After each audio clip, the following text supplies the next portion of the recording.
majority the black church fault why we are where we are. Now, with that being said, the black church got us to a certain point in history. The unity, True. the civil rights movement, the slain, church leaders that actually led to basically what we have now. But it seemed like at one point it just all stopped. The moment that the government allowed churches to become nonprofits and then 503Cs allowed it to be a business to put money in the preacher's pocket, he had no more responsibility for uplifting the community. I'm uplifting my pockets and my paycheck. In my opinion, that's what happened. Because now you aren't benefiting from your community doing well. You benefit the most by your 503C nonprofit getting a check, and you being able to put that money in your pocket. You cut the middleman out. You cut us out, right, and went on about your way. Right.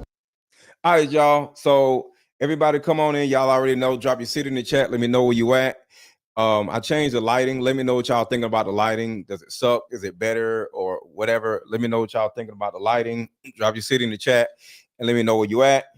And we are about, this is part 2 of the show I did yesterday. And part 1 was really good. And I had to cut it short because I had a lot more to talk about, but I had to cut it short because I had an engagement to do. I had another show to do. So everybody hit the like button. Everybody hit the like button. Everybody hit the like button. Everybody hit the like button. Drop your city in the chat. Say what's up. And let's get to it. So one of the things that I did not talk about yesterday was the, I would say the fourth factor in this whole situation or this whole plot to keep black people screwed up. So should I just tell you all 4 factors? Well, actually, we're just going to go through it and we're just going to put it all together because I'm just going to show you all the factors instead of just naming them. So one of the factors that I did not talk about yesterday is the black church. What's up, Miss Casanova? Make sure to come over to Mr. Lego on YouTube, MRLETGO on YouTube. So one of the factors that have literally sucked all of the money out of the black community is the black church. And there's a reason why there is a black church and a liquor store on almost every corner in the hood. There's a reason why they did that. Because that is how the government sucks the money out of every black neighborhood. So I'm going to start off talking about the black church. What's going on, Nancy? Welcome to the channel. So I'm going to start off talking about the black church, and then we're going to put all this stuff together because some of the people was here yesterday, some of the people weren't. So this is about to be crazy because when I put all this together, it's going to blow your mind. Hit the like button, hit the like button. Hit the like button. So the black church, the reason why so many churches in the hood is because of this. On average, the black church raises an estimated $11.5 billion annually. Black churches raise an estimated $11.5 billion annually collected from the black communities. You want to know why we can't get ahead? It ain't really the white man. It's our dumbasses going to church and giving them all our damn money. Now, if you want to go to church and you want to, have fun and jump up and down, and it's cool. But I'm letting y'all know what's going on behind the scenes. So when you do be jumping up and down in church, you'll understand what's happening in the background. Y'all can do what y'all want to do. I'm not here to tell y'all what to do. That ain't none of my business. Okay. But $11.5 billion per year is what black churches make. The church is seen as a positive central hub in the black community, which is awesome. That's no problem. It is the pivotal center of many social and political movements in the community. Because sadly, they use the word political, and this is the worst part of all this. Most black churches push you to be a Democrat.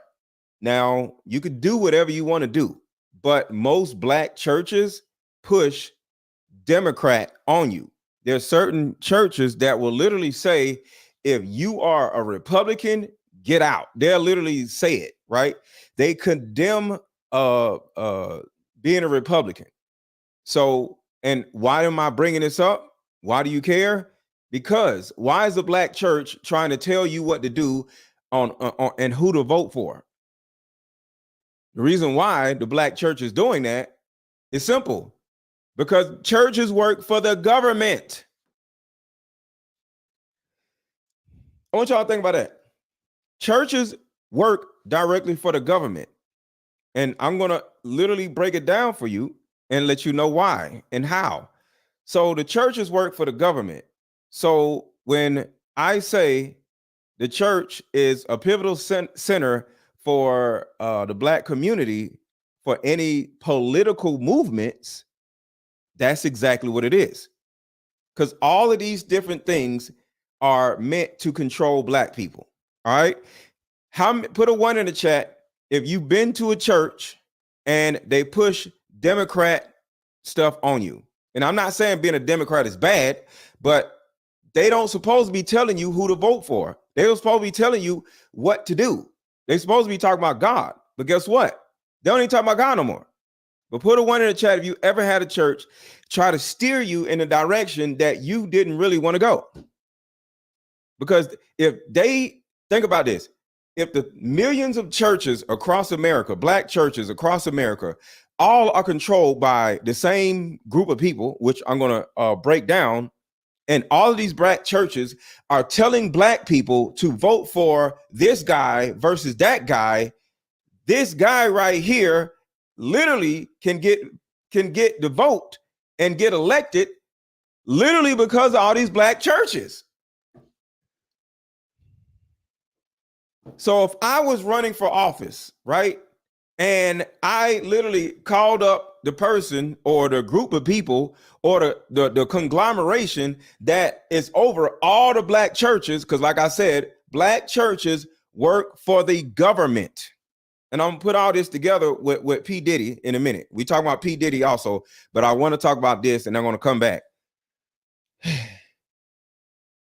If I wanted to be elected for president, all somebody really has to do is make a call and send out a worldwide text or email to every black church and tell the actual pastor to say, all right, tell everybody to tell their congregation to vote for Mr. Let Go. Next thing you know, guess what? I'm elected. Y'all see how that works? So let's play these videos, and then I'm going to show you how all of this comes into P. Diddy, because we're here to talk about P. Diddy, T.D. Jakes, and the powers that be, and how the CIA is connected to all of this. All right. So we got P. Diddy, we got rap, we got the CIA, we got the black churches. We're going to put it all together. A huge majority, the black church fault why we are where we are. Now, with that being said, the black church got us to a certain point in history. The unity, True. the civil rights movement. Everybody hit the like button. Everybody hit the like button. Don't forget to hit the like button, y'all.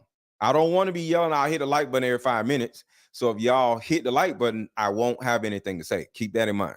The slain, church leaders that actually led to basically what we have now. But it seemed like at one point, it just all stopped. The moment that the government allowed churches to become nonprofits and then 503Cs allowed it to be a business to put money in the preacher's pocket, he had no more responsibility for uplifting the community. I'm uplifting my pockets and my paycheck. In my opinion, that's what happened. Because now you aren't benefiting from your community doing well. You benefit the most by your 503c nonprofit getting a check and you been to put that money in your pocket. You cut the middleman out. You cut us out, right, and went on about your way. Right. You know, my grandfather was a pastor, and I remember, you know, and this is in the South, you know, Commonwealth of Virginia. I know what his life was all about.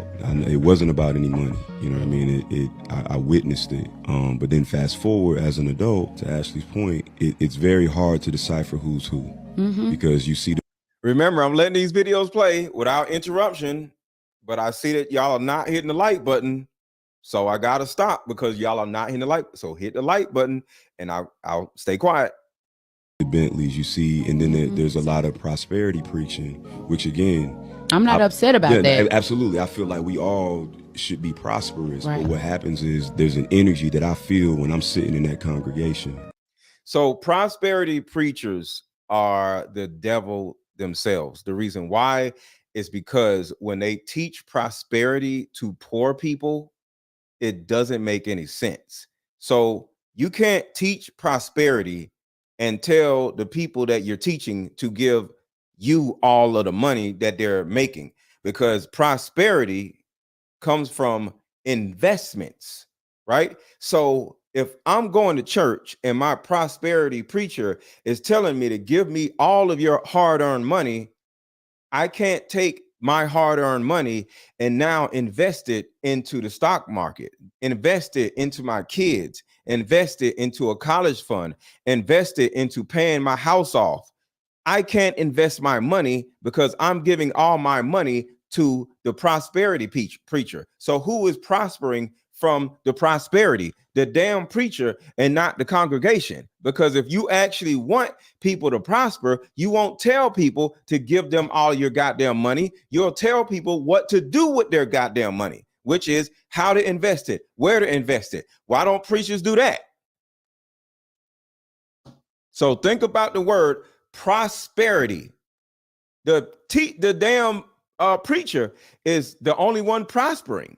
That it doesn't sit well with me more often than not when I've been in most of these buildings. Sometimes it makes me feel like, you know, how does it affect people's faith, like their actual walk? Like, you know, some people literally believe that if their pastor or minister is prosperous and they're connected to those blessings as well. So they're giving of themselves, they're tithing to the church because they feel like they are connected to the ultimate outcome of the whole building. And you know, if my pastor's successful, my pastor is blessed, I'm connected to his blessings. See, let me tell y'all something. If I grow, my kids grow, right? Think about that. The higher I grow, my kids prosper from me growing. Think about that. The more I prosper, the more my kids prosper, right? So my kids can turn around and say, Daddy, do better, do better, do more. Yes, right? Because I'm their dad. But when it comes to a prosperity preacher, and they're growing, just like the man said, what ends up happening is the higher the preacher goes, you actually feel like you are growing even though you're not. I've been a part of a church and the preacher was like, hey, this other preacher over here, this other pastor over here just got this big old church. We need a bigger church. And we sitting here like, okay, this church is just fine. Why do we need a bigger church? Right? And my ex-wife had me going to this church because I'm not really a church person, right? So I'm looking at her like, why do we need a bigger church? I don't really understand. Like, being in a bigger church, what does that have to do with me in particular? Right? And he's like, I need everybody to donate $1,000 because we are going to get a bigger church. I'm not donating shit. And I'm looking at I'm like, what are we doing here? And then he said, and if you're married, that means $1,000 from the wife and another $1,000 from the husband. Is you crazy? So you can get a bigger church? What the hell is wrong with you? I took her out of that church straight up. I'm like, you crazy as hell. So what he just said right here is very important. People literally believe that if their pastor or minister is prosperous and they're connected to those blessings as well. So they're giving of themselves, they're tithing to the church because they feel like they are connected to the ultimate outcome of the whole building. And you know, if my pastor's successful, my pastor is blessed, I'm connected to his blessings. Faith without works is dead. So here I have my church's yearly operating budget by department. And this is my first time ever seeing this. They sent this in the mail and I just so happened to open it. And remember, y'all, this is one church. Keep this in mind. This is one church, not all the churches. This is one church. This is her church. Watch how much money her church makes. This shit is crazy. Hold on. Actually, before we play this, because what she about to say is going to blow your mind. Let's one, of course, get the likes up, and two, commercial break, and we'll come right back because what she's about to say is nuts. Hit the like button, y'all. How about we meet up at a coffee shop and play this fun dating card game? We'll have fun and see if we're compatible all at the same time. Ooh, what's the name of the game? It's called Deeper Discussions. I'm down.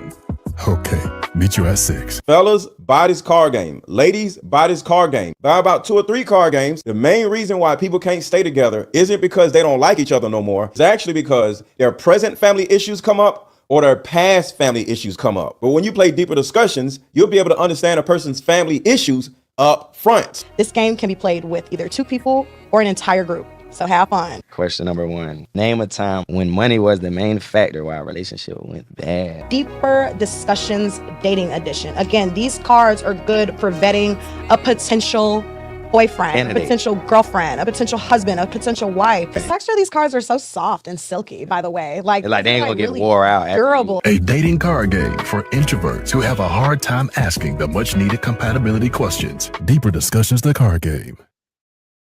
All right, so when it comes to churches and things like this, right? A church is a business. And to a certain degree, I understand that every business has to make money, just like I am a business and I have to make money. That's why I have my Cash App scrolling across the bottom of the screen. So I do understand that. And by the way, Cash App, donate to the channel, support the channel. Cash App is $AARON 1000. This is a business, right? So it's understood that a business is looking to make money, right? But one thing I do not do is put y'all in a situation where I say, if y'all don't give me some money, y'all gonna go to hell or something like that. And that's what pastors do. If you don't tithe, you're going to, in some roundabout, weird ass way, they're going to try to tell you, they're not going to say it, but they're going to find some roundabout way to say, if you ain't doing what you're supposed to do, you're going to go to hell. That's some crazy shit, right?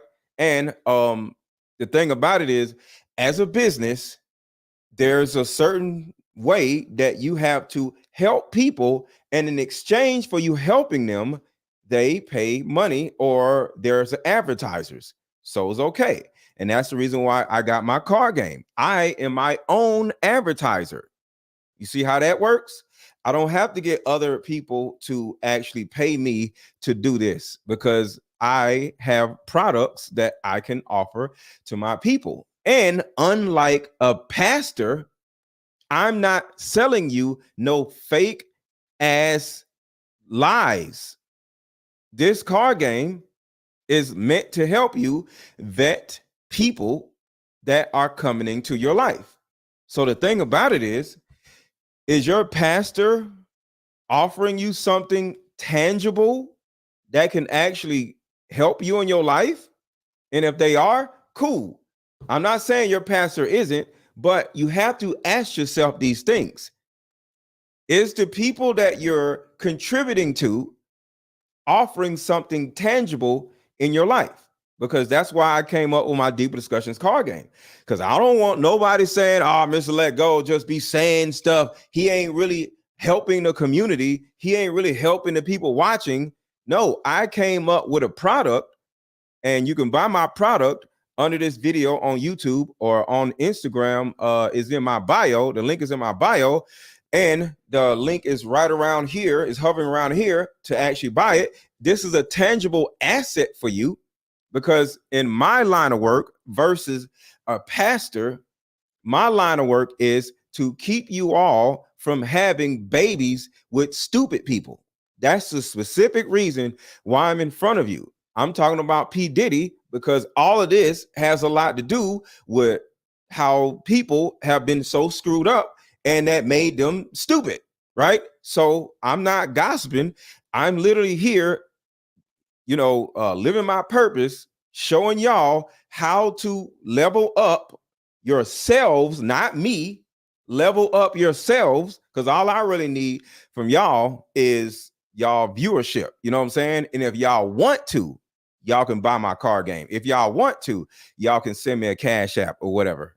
But all together, I'm not telling y'all that y'all gonna go to hell if y'all don't hit my Cash App. What kind of dumb shit is that? Well, the dumb shit is what the black churches be doing. They guilt trip you into giving them money.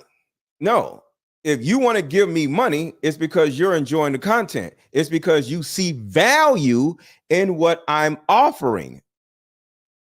And there's a lot of value in my Deeper Discussions card game. It's 81 cards in this card game. And when you're dating somebody, or if you're in a relationship, or just being around your family members to get a good understanding of them, all you really got to do is turn around and open these cards, and y'all just pick a question and ask the question of each other. And now you are prospering because you are learning more about yourself, and you are learning more about the other person. And if you see that person and you not necessarily good for each other, you push that person away, and boom, guess what? I just saved yet another person from having a baby by a stupid person. And that is the reason why I am here. And if a pastor or anybody else cannot explain why they're in front of you, you got to pay attention to why you're in front of them. All right, so let's keep going. But buy my card game, buy my card game, buy my card game, and or contribute to the channel. And if you don't contribute to the channel, it's cool. You're not going to hell if you don't contribute to the channel. But check this out. This is crazy. And I thought it was really interesting because I knew churches made a lot of money, but I didn't know like how much money churches made. Now, remember, this woman has the financial information from her church. So remember, this is one church, not churches, one church that she's attending. Watch how much money this damn church makes. I wanted to share this to see if anyone else would be like blown away. And this is a mega church. Okay, a lot of members, not sure, mom and pop. This is a mega church. So in tithes and offerings, they made or received $20,914,523. How many million? This is in 1 year, y'all. This is what y'all little churches be doing to y'all. Y'all be broke as hell. Broke as hell. But guess what? Your church is making $20 million a year. It ain't number 9 people in the damn church running it. You got the dude on the piano or on the whatever. You got the other dude, and the choir don't get paid. The choir, they're just there because they want to be there. Ain't nobody else getting paid but the damn pastor and the owner. Man, please. And we're going to talk about the tax exemptions too. A mega church. So in tithes and offerings, they made or received $20,914,523. Bruh. And that's just from what they receive in worship, like when you're in service. Matthew 25 contributions, which I'm not gonna lie, I'm not exactly sure what exactly that is, but in Matthew 25 contributions, they received $1,035,000. Another million. In bookstore sales, $108,000. And overall, and for the building fund, which is, so they just built a new building. For the building fund, they received $708,000. In total revenue, that is $22,765,523 per year. Yep. I'm not gonna say your church, but churches, like I said, black churches make over $11 billion per year. I want y'all to think about this. Say you get a letter in the mail and it says Verizon or whoever, right? AT&T. And there's a class action lawsuit. And they say we have it used to be like a $5 million, class action lawsuit. Man, you'd be like, man, whatever. I ain't gonna get number like $12. You know what I'm saying? But imagine if you get a letter that says there's a $11 billion cash lawsuit. The suit. Now you like, oh, hell yeah, I'ma go. I'm signing up, sending that shit in, right? So just imagine if black churches, and her church in particular, made $22 million in a year, and black churches altogether make $11 billion a year. Is that money coming back into the community? I'm asking y'all, yes or no? Churches that make all these millions of dollars per year, is that money coming back into the community? Yes or no? Churches make $11 billion every year. $11 billion. Do you know that's more money than America is giving to whatever the hell that country is that's getting that's going to war with airplanes. They buying airplanes. Exactly. So y'all sit around, why y'all giving all the money, all our tax dollars to this other country? Well, why is your dumb ass giving all your money to your church? See, we got to think about self. See, I'm about what are we doing to ourselves? I don't sit around blaming white people. I blame our dumb, stupid asses. I don't never sit here and blame nobody. I don't blame women for what men go through. I don't blame men for what women go through. I don't blame black people for what white people for what black people go through. No, this is our stupid asses. That is what I'm here to help y'all understand. You are doing this. You are broke because you give your money away to either churches or these stupid ass companies.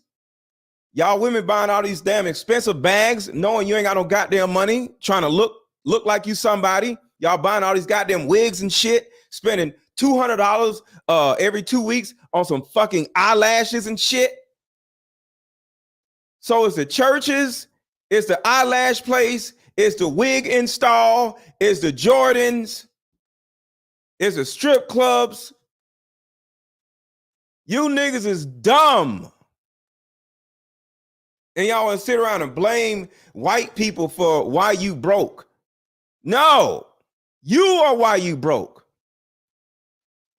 Oh, thank you, Terica. We at 200 likes. We got to get to 600 likes, y'all. So to the people who just came in, make sure to hit the like button. Hit the like button. Hit the like button. We got to stop being dumb, y'all. We got to stop being dumb. Invest your money in what you need to invest it in. Stop buying stupid shit. Let's keep going. Hit the like button, y'all. Hit the like button. So I'm just going to tell y'all now, I want to let these videos play, but right now we are low on likes. It's about 600 people in here and we at what, 250 likes. So if I look up and Terica says we got 600 likes or 500 likes, I wouldn't be saying hit the like button every 5 seconds. Y'all get mad at me when I keep saying hit the like button. It's because y'all ain't hitting the like button. So right now, everybody hit the like button right now. So I won't say hit the like button in the next 10 minutes. So people be in my comments, oh, you always saying hit the like button because y'all ass ain't hitting it. So hit the like button and I'll leave y'all alone. Just built a new building. For the building fund, they received $708,000. In total revenue, that is $22,765,523. Seems as if they have a weekly tithes and offerings budget. About every week, they're receiving about $437,799. A week. Did she say week? Did she say they make $400,000 a week? She didn't say a week, did she? I thought she said a week. I just want to make sure. I don't want to sound stupid. Did she say a week? $400,000 a week? Maybe she said month. Total revenue, that is $22,765,523. Seems as if they have a weekly tithes and offerings budget. About every. She said a week. She said weekly. She said weekly, right? God damn. And this is tax free. This is tax free. And we're going to get into the Diddy stuff in a minute, y'all. I'm putting it all together slowly. Week, they're receiving about $437,799. One church, one freaking church is making $400,000 every goddamn week. Damn. Oh shit, why did I do that? What exactly that is, but in Matthew 25 contributions, they received $1,035,000. They're receiving about $437,799. So this is not even as big a church as Joel Osteen's church, which is also in Houston. I can only imagine. So this is a Houston church. How much they're receiving, but this is crazy to me. Let me know what y'all think. As you said. So right now, if y'all want to contribute to the channel by either dropping the Cash App. Cash App is $AARON 1000. You could buy my card game or drop a super chat. And if you don't, it's okay. You're not going to hell if you don't contribute. I'm just asking you if you want to. But the majority of Black churches are theologically bankrupt. And Joel Berry goes on to suggest that because of redlining and segregation and so on and so forth, that the Black church has basically been cut off from theological and intellectual sound theology. In other words, they're not really preaching what's in the Bible anymore. They're just entertaining. Like, have y'all ever seen Michael Todd? Have y'all ever seen, put a 1 in the chat if you ever heard of Michael Todd. Mike Todd. He's a pastor. Have y'all ever heard of somebody named Michael Todd? Put a 1 in the chat if you've ever heard of Michael Todd. This nigga don't preach. His shit be concerts. This nigga is a male Beyonce. This nigga just run around entertaining people, which is cool, because I actually think Michael Todd deserves the money more than these other preachers. But I would say stop lying to people and telling them that they're in church. Just say, hey, I'm a rapper or I'm an entertainer and we about to have some fun, and the door fee is $100, and then everybody's cool. So my thing is, if these stupid pastors want to be rappers or singers or entertainers, go get a record deal and leave people alone. Stop lying to people and get them in the congregation just so you can dance and rap and shit. Like, what the hell are we doing? Suggest that without the guidance of the white church, that the black church has somehow turned into this other thing that has made their Christianity and their religious beliefs less sound. So, well, let me play this. I think this is one of the clear remnants of slavery. The black church formed in America largely under the strict supervision of white Christians. They picked specific enslaved men to be preachers to enslaved Africans, and used these black preachers to reinforce systems of oppression and to elicit obedience from the enslaved. Comparisons of black churches and white churches, what's being left out of that conversation is how black folks have oriented themselves to Christianity in America historically. For European Americans, this religion was used for imperialism, colonialism, and white supremacy.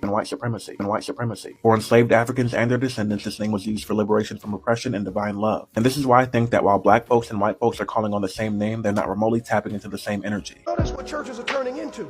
Churches are turning to they're not teaching the word no more. They just want to get together and sing and say the same thing over and over. He's coming, he's coming, he's coming, he's coming, he's coming, he's coming, he's coming, he's coming. Yes, he.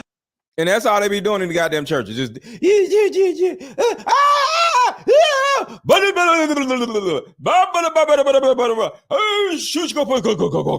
shoot him. I'd be like, what the hell are they doing?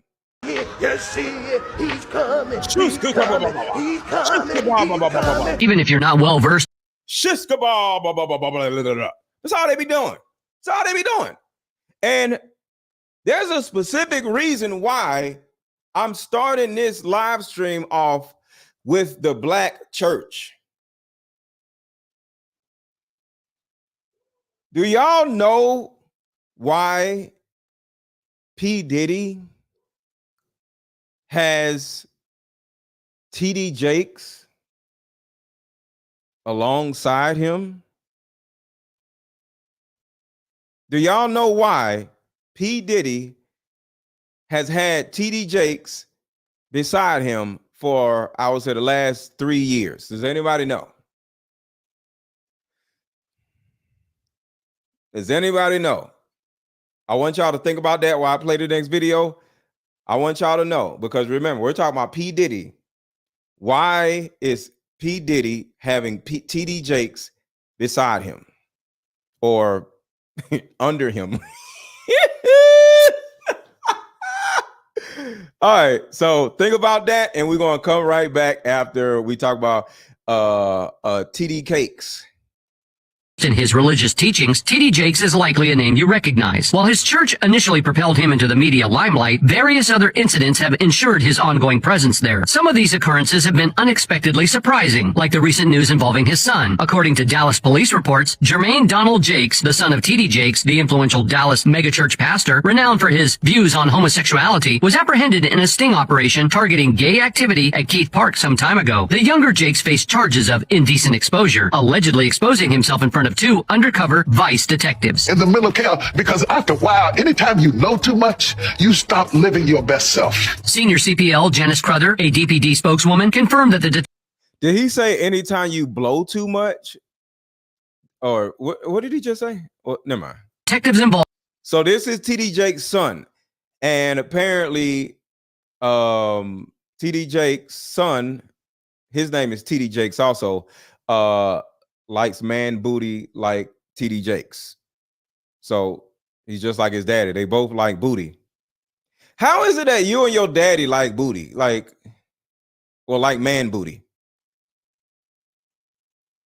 You and your daddy like man booty? Both of y'all? Ugh.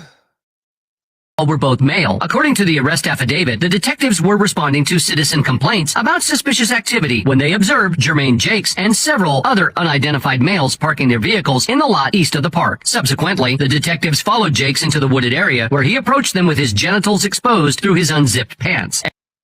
All right, so let me show y'all. So right here, you see right here, my girl Terica is snitching on y'all. So this is the reason why I be like, hit the like button. It's not random. I have people in the chat telling me how many likes I got. So right now we at 300 likes and it's 800 people in here. Is that right? No, that's not right. So I'm just trying to let y'all know, y'all be getting mad at me why I be saying hit the like button. It's because of this. I have people in the chat that is snitching on y'all. And according to her, I only have 300 likes and it's 800 people in here. But then y'all gonna, how about you stop saying hit the like button? It's 800 people in here and I only got 300 likes, y'all. So what we want to do is play a commercial and I need at least 400 more likes by the time we come back. All right. And by the way, buy my Deeper Discussions card game. So here we go. How about we meet up at a coffee shop and play this fun dating card game? We'll have fun and see if we're compatible all at the same time. Ooh, what's the name of the game? It's called Deeper Discussions. I'm down. Okay, meet you at 6. Fellas, somebody said it's about to be $7.99. Just hit the like button and hang out. What are you talking about? I'm just asking y'all to hit the freaking like button. Y'all are hilarious. Buy this card game. Ladies, what's up? What's up, Mika?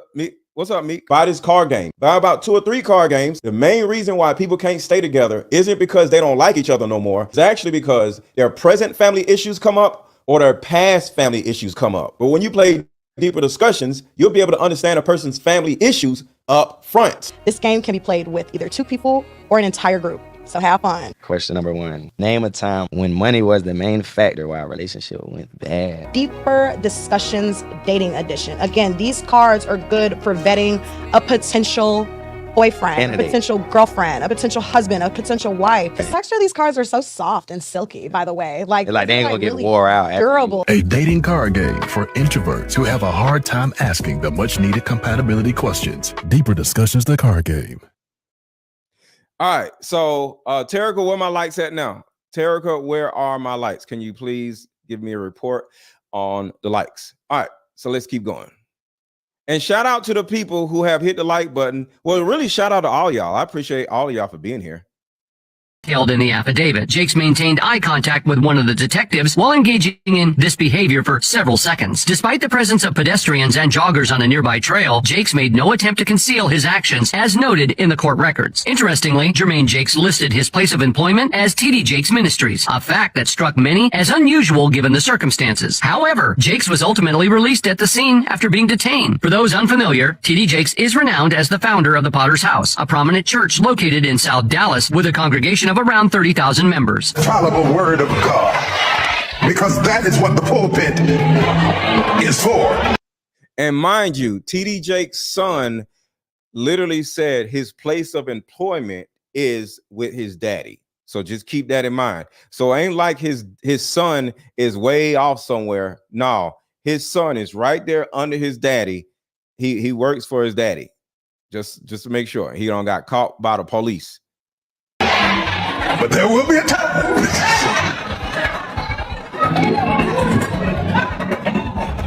So you can stop dragging people and arguing with people. The irony of this situation is glaring. The preacher has been an outspoken critic of same-gender marriage, even drawing criticism from HIV/AIDS activists for what they perceive as his contribution to the stigma surrounding homosexuality and substance use. Yet here we have his own son caught in a compromising situation involving same-gender relations. T.D. Jakes himself has made his stance clear, stating, following these events, Jermaine Jakes' attorney, Faye Johnson, released a statement acknowledging awareness of the allegations and asserting that an investigation was underway. Sunday. However, due to an ongoing government investigation, no further comments were provided at the time. The situation doesn't end there. The preacher may soon find himself facing SA allegations in court. One of his former mentees, Manasseh Jordan, revealed in a recent video that individuals who claim to be victims of the alleged misconduct by the preacher are preparing to take legal action against him. So I want y'all to think about this. P. Diddy is going through SA allegations, and the pastor that P. Diddy has with him all the time is also dealing with SA charges. That's crazy.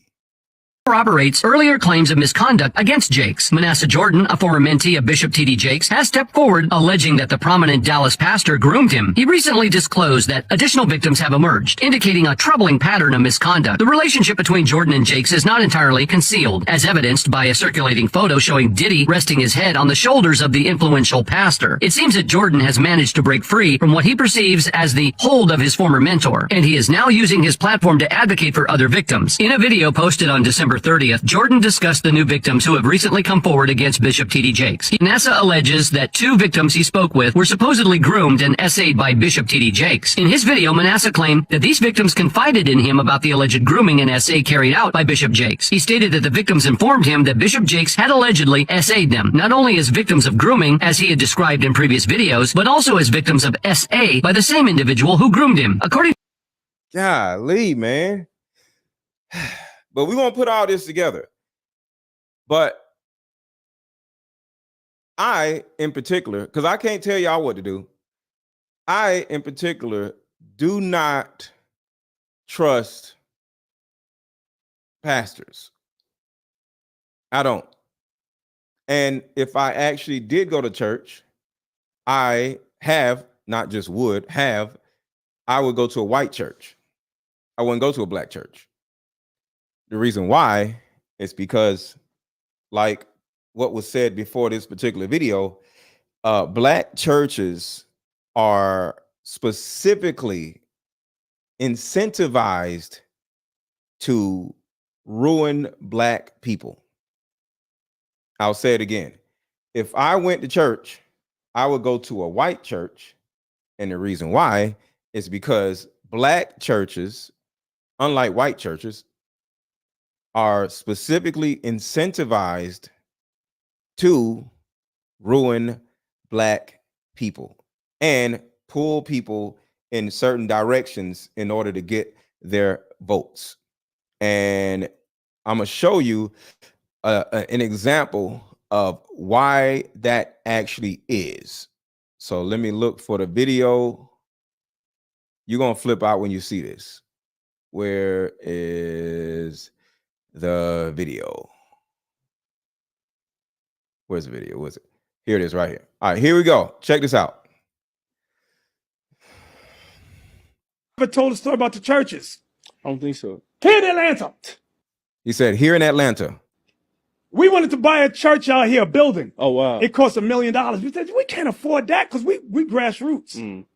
So the minister said, hey, no. We said, minister, how are you able to afford this $1 million building?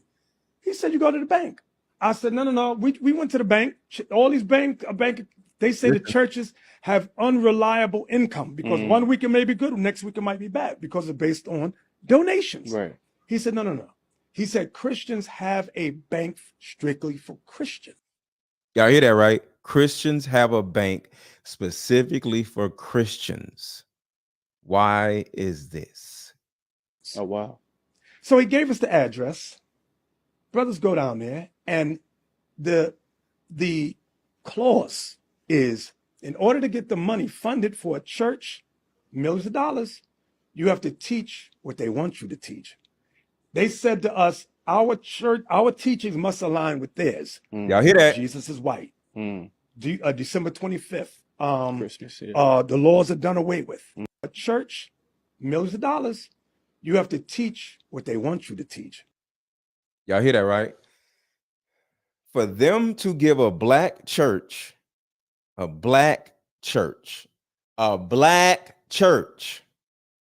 have to teach what they want you to teach.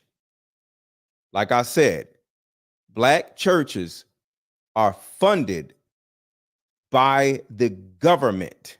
And remember, we are here to put together the CIA, P. Diddy, rap music, the black church, the military, and all of this together. So keep in mind, this is just the first part of this entire puzzle. So I just need you to understand how so it's like an ant, and you're playing around with an ant, and you put the ant, like put a whole bunch of things around the ant, and the ant was running over here. Oh, I can't go over here. The ant is running over here. I can't go over here. That's what we are as black people.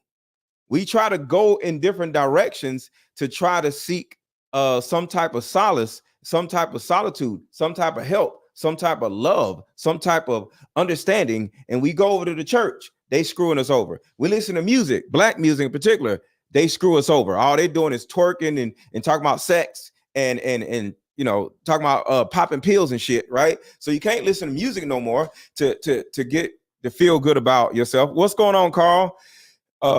You know, so it's like everywhere you go, you get on YouTube, all these weird old manosphere red pill dudes.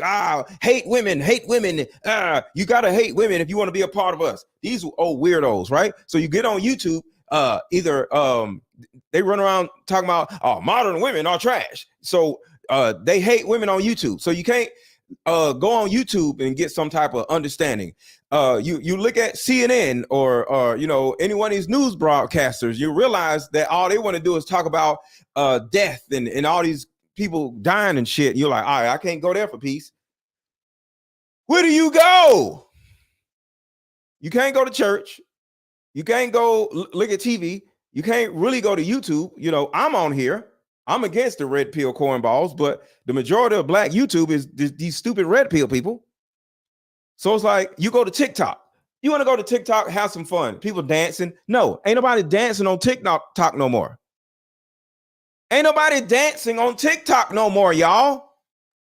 What they doing on TikTok right now? Man-hating bullshit. Man-hating. Men are trash. I'd rather pick the bear instead of the man.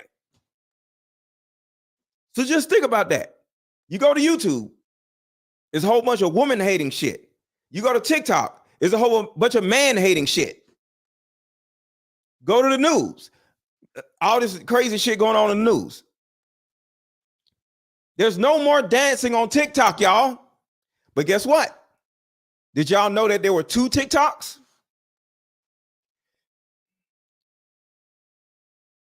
Did you know that there are 2 TikToks? Yes or no?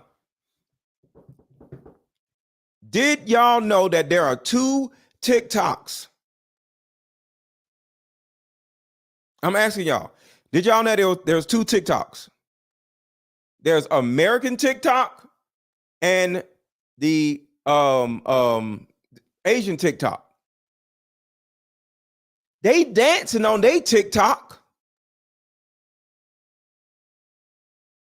We man-hating and woman-hating on our TikTok. And I'm dead ass serious. There's 2 TikToks. Our TikTok is man-hating, woman-hating bullshit all day long.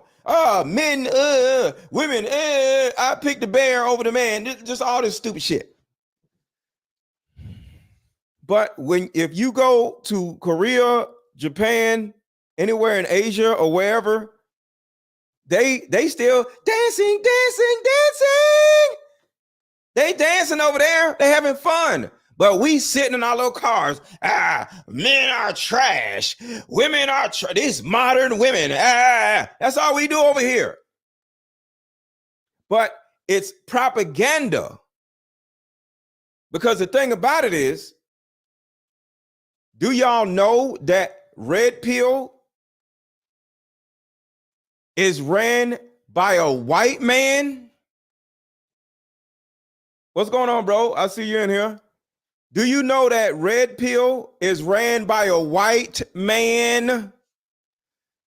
All the little red pill dudes run around hating women. A white man taught them to do that. So whether it's TikTok, whether it's YouTube, whether it's wherever you go, What when you go to the church, white people or the government runs the church. Yes. What is the name of the white man that runs this stupid woman-hating red pill bullshit? Red pill is some woman-hating shit. What's the name of the white dude that started this bullshit? It was a white man. So the white man controls the black churches. The white man controls black YouTube, and then over the white man that's controlling the red pill bullshit, there's another white man that's over him, and his name is Lear Cohen. Do y'all know who Lear Cohen is? So I want to go back. So I want to play this again, and I'm going to go back. So let me play I don't know this if I ever told a story about the churches. I don't think so. Here in Atlanta, we wanted to buy a church out here, a building. Oh, wow. It cost $1 million. We said, we can't afford that because we grassroots. Mm. So the minister said, hey, no. We said, minister, how are you able to afford this $1 million building? He said, you go to the bank. I said, no. We went to the bank. All these bank, they say the churches have unreliable income because 1 week it may be good, next week it might be bad because it's based on donations. Right. He said, no. He said, Christians have a bank strictly for Christians. Oh, wow. So he gave us the address. Brothers go down there, and the clause is, in order to get the money funded for a church, millions of dollars, you have to teach what they want you to teach. They said to us, our church, our teachings must align with theirs. Jesus is white. December 25th. Christmas, yeah. The laws are done away with. I'm like, we don't teach that. You can't get no money from us then. And the churches have never revealed. That was on a sneak tip the minister told us. And we found out, whoa, there's so much ins and out with the churches. It will shock people. So let me tell y'all why I say I only go to white churches. Remember I said that earlier? I would only go to a white church, right? So listen to this. I played this a second ago. Listen to this. Yes, that because of redlining. So this is the reason why if I went to church, it would not be a black church. It would be a white church. Hold on. I'm trying to get it to where she starts. All right, here we go. Imagine how much they're receiving, but this is crazy to me. Let me know what y'all think. As you said, the majority of black churches are theologically bankrupt. And Joel Berry goes on to suggest that because of redlining and segregation and so on and so forth, that the black church has basically been cut off from theological and intellectual sound theology. And to suggest that without the guidance of the white church, that the black church has somehow turned into this other thing. Y'all hear that, right? The black church has turned into this other thing. That's why I don't go to black churches, because the government has trained the church, the black church, and made the black church into this other thing. But I would go to a white church. That has made their Christianity and their religious beliefs less sound. Well, the reason why I would go to the white church is somebody says I'm escaping my community. No, I'm not. I don't go to church, period.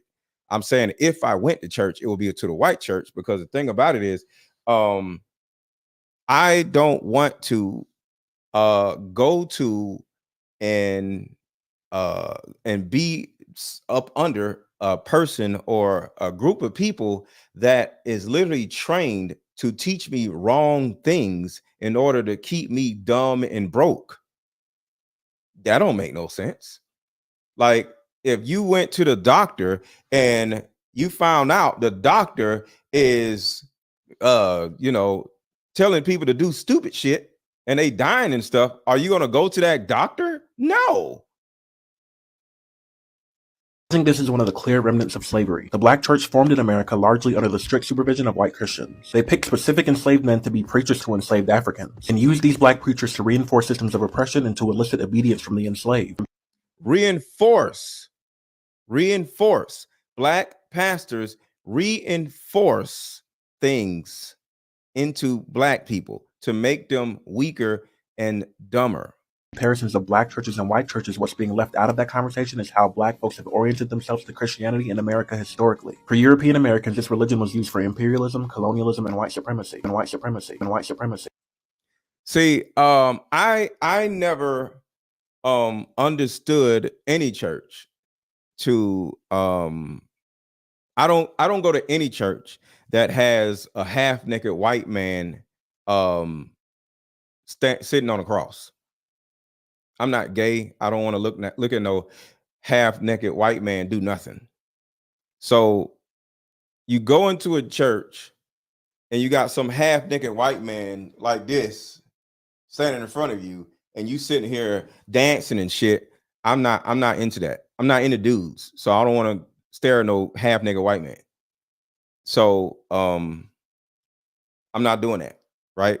So with me, you got to get rid of the half-naked white man, because I don't know who the hell that is. Get him the hell out of here. And, you know, we can talk. But I don't go to no church that has a half-naked white man in front of the goddamn church. I ain't got time for that. Jesus was not white. So I don't know who the hell this white man is. Okay? Jesus was not white. So I don't know who this half-naked white man is. And just a small tip, I don't want to go too far, but do y'all know that the Statue of Liberty is a dude in a dress? I just want to just throw that out there. The Statue of Liberty is a man in a dress, not a woman. The Statue of Liberty is a man in a dress. I just want to say that. So y'all can run around standing in front of worshiping all these weird ass fucking people. I'm not doing that. Okay. So I don't go to churches with half-naked white men in the damn church. Y'all can do what y'all want to do. For enslaved Africans and their descendants, this name was used for liberation from oppression and divine love. And this is why I think that while black folks and white folks are calling on the same name, they're not remotely He said buying love. He said buying love. Do you realize that when black people go to church, they're literally buying love? They're spending money in hopes that somebody would love them, in hopes that somebody would forgive them. You don't have to spend money to get forgiveness. And I don't want to make this church, but I just want y'all to understand. You don't have to buy forgiveness. All you got to do is get on your knees and ask God for forgiveness. You don't have to buy forgiveness, buy love. But that's what this shit is. Enslaved. Comparisons of black churches and white churches, what's being left out of that conversation is how black folks have oriented themselves to Christianity in America historically. For European Americans, this religion was used for imperialism, colonialism, and white supremacy. For enslaved Africans and their descendants, this name was used for liberation from oppression and divine love. And this is why I think that while black folks and white folks are calling on the same name, they're not remotely tapping into the same energy. Notice what churches are turning into. Churches are turning to they're not teaching the word no more. They just want to get together and sing and say the same thing over and over. He's coming. He's coming. All right, so let me go back to what we was talking about at first. So Paul says forgiveness and not forgiveness. Forgiveness. That's hilarious.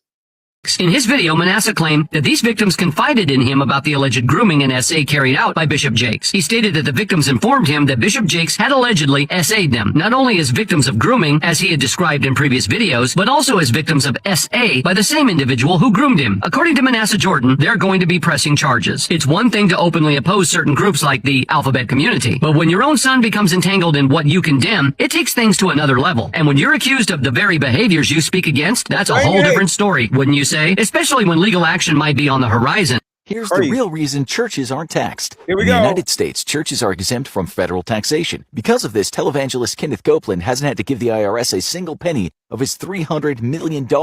So why aren't they taxed like businesses? That decision comes down to the separation of church and state. In 1970, the Supreme Court ruled on the case of Walls versus Tax Commission of the City of New York, stating that exempting churches from taxes creates only a minimal and remote involvement between church and state. This decision was also intended to protect the freedom of exercising religion, and the court stated, the power to tax involves the power to destroy. So churches and religious organizations are treated like charities and other nonprofits, many of which do community work to help the poor and generally aid in their surrounding population.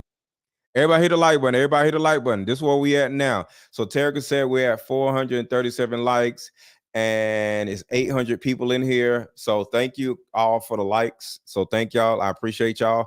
But to the people who have not hit the like button, can y'all now hit the like button? So thank you to the people that hit the like button. Thank you. Y'all has hit the like button. Thank you. So we got 400 more people that came in. So to the 400 people that have not hit the like button, can y'all please hit the like button? And thank you to the people who have already hit the like button. So I need 400 more likes.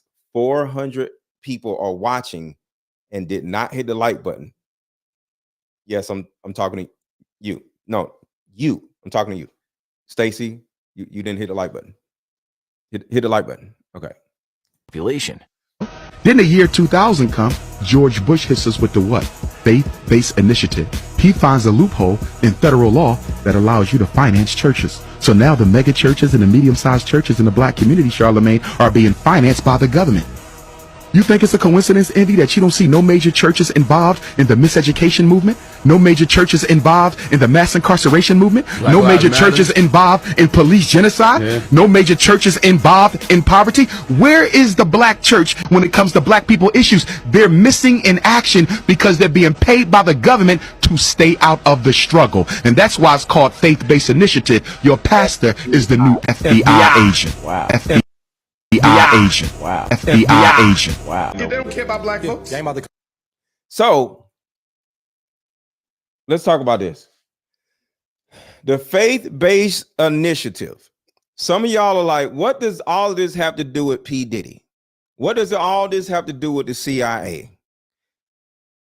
Well, it's something called the faith-based initiative, FBI.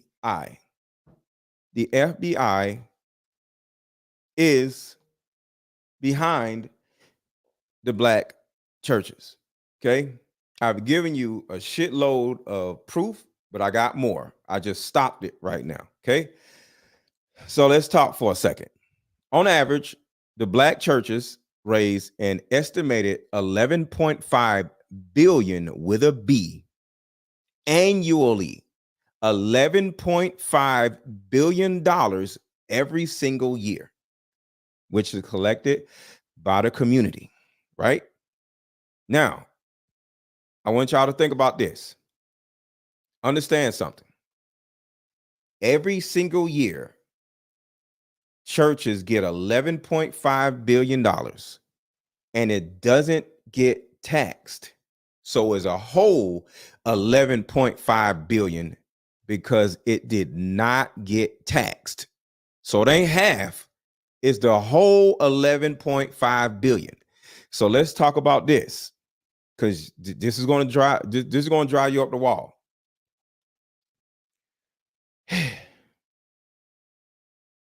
Where is this $11.5 billion going?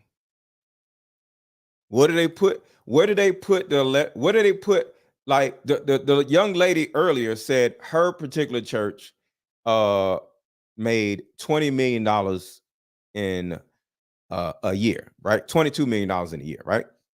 Now, whenever a church, and the woman said her particular church made $400,000 a week, right? A week. Where does the $400,000 a week, or, because we just talking about one church versus the $11 billion of all the churches. Well, that money goes to white banks. No, it don't go to planes. It don't go to freak offs. It goes to white banks. Think about this. So the money your granny is tithing to the bank. Think about your granny.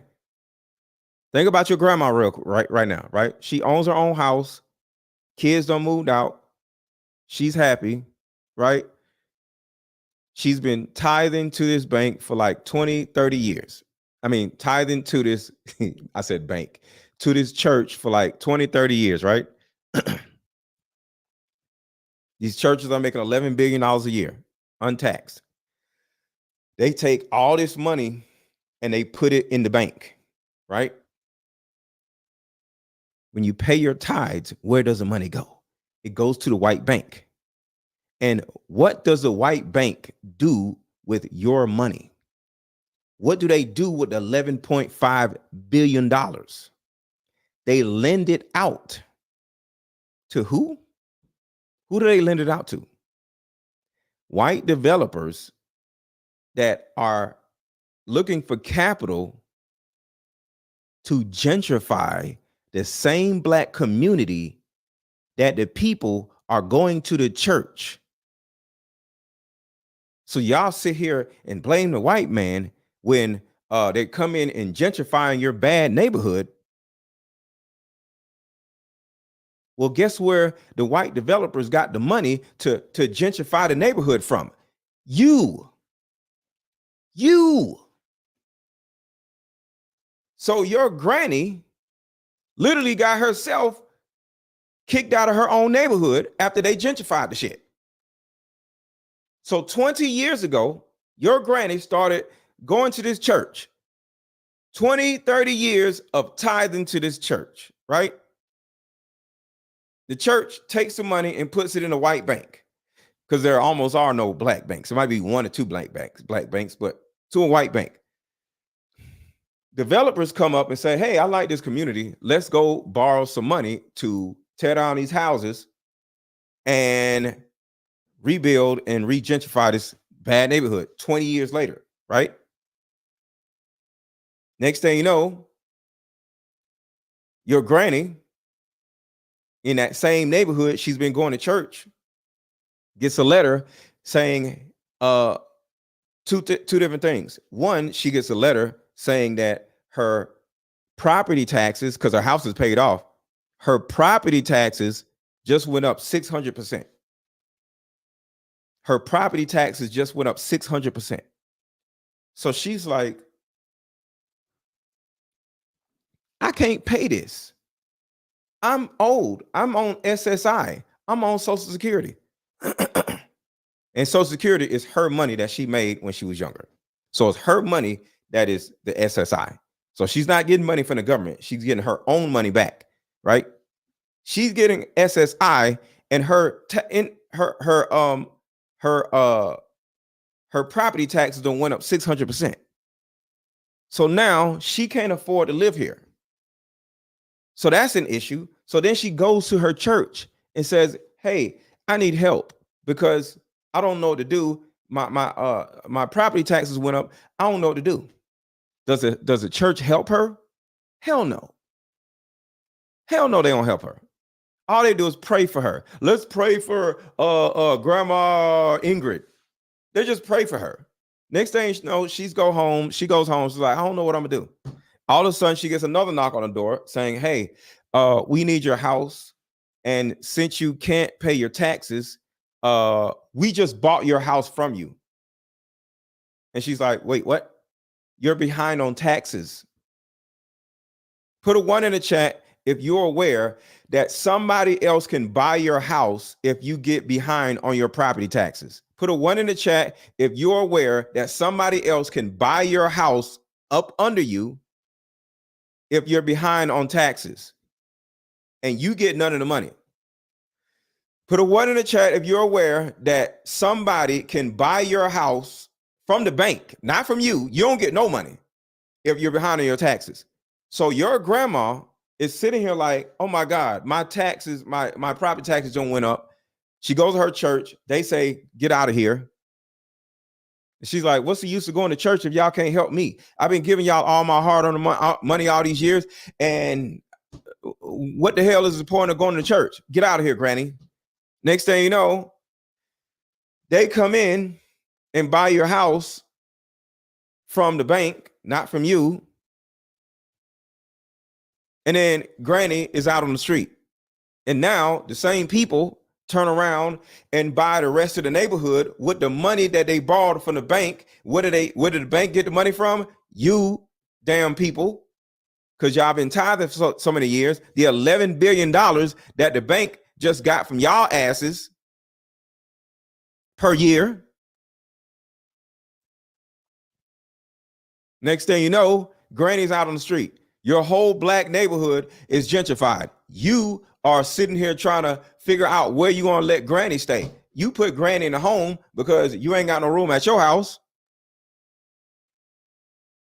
And she dies alone, but she had a house. And then when she dies, she can't even leave her house to you because somebody else done took the shit. All because of her tithing to her crooked ass church.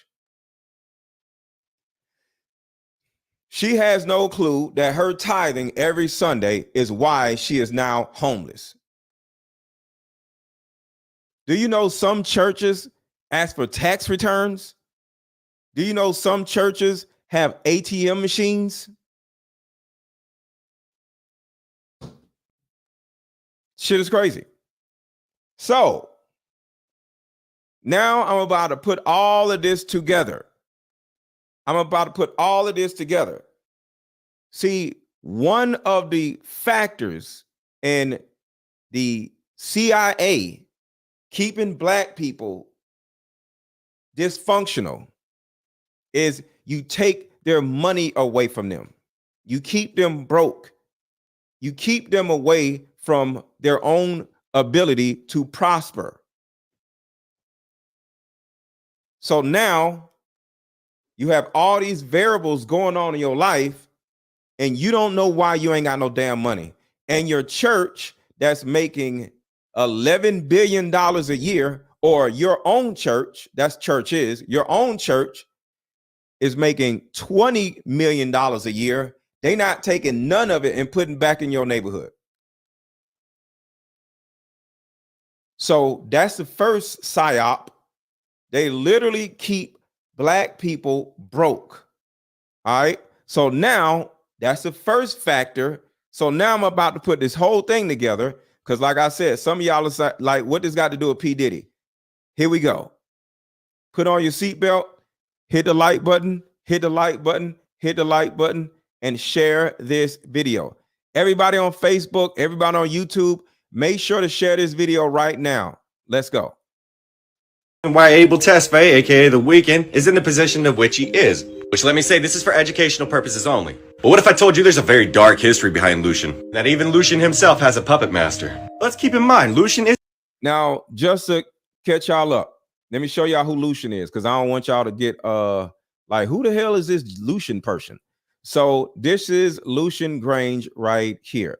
Okay, so P. Diddy is in the middle, right?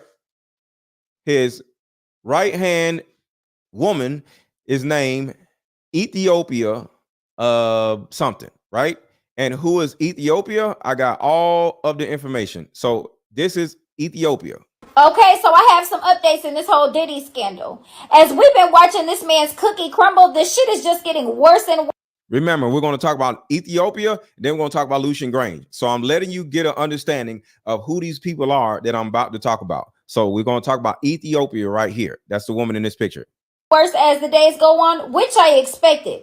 But as if this man is not already barbecue fucking chicken, he now has the former CEO of Motown Records, which also happens to be his former chief of staff, has cut a deal and is willing to testify against him about everything they know that he was doing. Let's get into it. Okay, so unless you've been living under a rock, then you already know. In February, there was a lawsuit brought against Diddy by a producer of the name Rodney Jones. So shout out to Catherine for the $10 Cash App. Thank you so much. Cash App is right up under, is scrolling across the bottom of my screen, $AARON 1000. If you're enjoying the content, if you're learning something, please contribute to the channel, because this is how not just me, us content creators make money. You feel me? It comes from the people that are watching our content, and of course the content views itself. So Cash App is $Aaron1000, and shout out to Catherine for the $10 Cash App. Drop a $5, drop a $10 in the Cash App. We got 800 people in here. If everybody drops $10 all at once, I'm rich, and y'all don't change my life. So if y'all want to change my life, drop $5, $10 in my Cash App, and if all of y'all do it, I'm rich. Y'all want me to be rich, right? So everybody drop $5 in the Cash App, $Aaron1000, or $10 in the Cash App, and I'm rich. AKA Lil Rod. Lil Rod alleges that Diddy did all type of stuff to him, some of which I can't say, but it is not limited to trafficking, forced drug use, abuse, fraud, all type of stuff. Now, in this lawsuit, he named several people, one of them being Ethiopia Hampton-Miriam. Miss Hampton-Miriam is the former CEO of Motown Records, and she is also Diddy's former chief of staff. Right so there. in the original lawsuit, Lil Rod claims that Ethiopia, as well as the others that he named in that civil suit, were either witness to, a part of, or aware of the things that he's claiming in that suit. However, the tables then shifted and Ethiopia struck a deal with Lil Rod. She is now agreeing to be a witness on his behalf to testify about all the shit that she's seen and everything that she's aware of in exchange for her being removed from this lawsuit. What does that mean for Diddy? I think that means that he just went from barbecue chicken to fried fucking fish, because I think that Ethiopia is just one of many that are going to strike deals to save their own ass, and they're going to tell everything they motherfucking know. All right, so we got an understanding of who Ethiopia is, and this is, so Ethiopia is right next to Diddy. She's his right-hand woman, and then right next to her is a man named Lucian Grange, okay? And I know some of y'all know this, but some of y'all don't. So the man named Lucian Grange, he is actually over UMG Music Group, which is Universal Music Group. So when a guy talks about Lucian Grange, that is who we're talking about. So let's go back to it. And right here, Mr. Lucian Grange, the reason why Abel Tesfaye, aka The Weeknd, is in the position of which he is. Which, let me say, this is for educational purposes only. But what if I told you there's a very dark history behind Lucian? That even Lucian himself has a puppet master. And remember, we're putting all these things together. So don't lose sight on what we're doing. We're putting together the CIA, P. Diddy, rap, the prison system, and the black churches all together to show you how screwed over black people have been and why we so screwed up. Let's keep in mind, Lucian is the chairman and chief executive officer of Universal Music Group. Oh yeah, the same exact one that's bringing its music back to TikTok. Let's keep in mind before I go any further though, Mr. Lucian Grange is under pressure from a lot of allegations. Allegations of sponsoring and financing every single one of P. Diddy's parties. Every single party of where P. Diddy's allegations and themselves originate from. Saying that Lucian aided and abetted Combs' behavior by sponsoring gatherings where underage girls were reportedly drugged and provided vast sums of money to Combs, who. So that means all of P. Diddy's little freak off parties at his house was funded by Lucian Grange, not P. Diddy. Allegedly used it for what? But like I said, the music industry is very dark, and there's always another puppet master. This is Mr. Leora Cohen. How do you think Lucian Grange got that position to begin with? Oh, you guessed it, aka the tall Israeli. And of course, Leora Cohen is a global head of music at Google and YouTube. And keep in mind, the tall Israeli, the fact that he came from, he's an Israeli, that has a lot to do with this too. Keep in mind of that. Man is a very high authority figure in the music industry. Because let's keep in mind, Cohen worked on the label side of the music industry at companies including Warner Music, Def Jam, Island Def Jam, and 300 Entertainment. I do keep in mind, Leora Cohen in himself is somebody that Tupac and himself was sketched out about. And ironically, not even 2 years after Tupac's death, in 1998 and 1999, Cohen brokered the deal to sell Def Jam to Universal. So right here, because this is an important part, the reason why this is all connected to P. Diddy, because P. Diddy allegedly was behind Tupac's death, allegedly. And what does that have to do with anything? Well, the reason why Tupac in particular had to go is because Tupac was Mr. Black Power. He was blackity black. Everything was about black, black, black, black, black, right?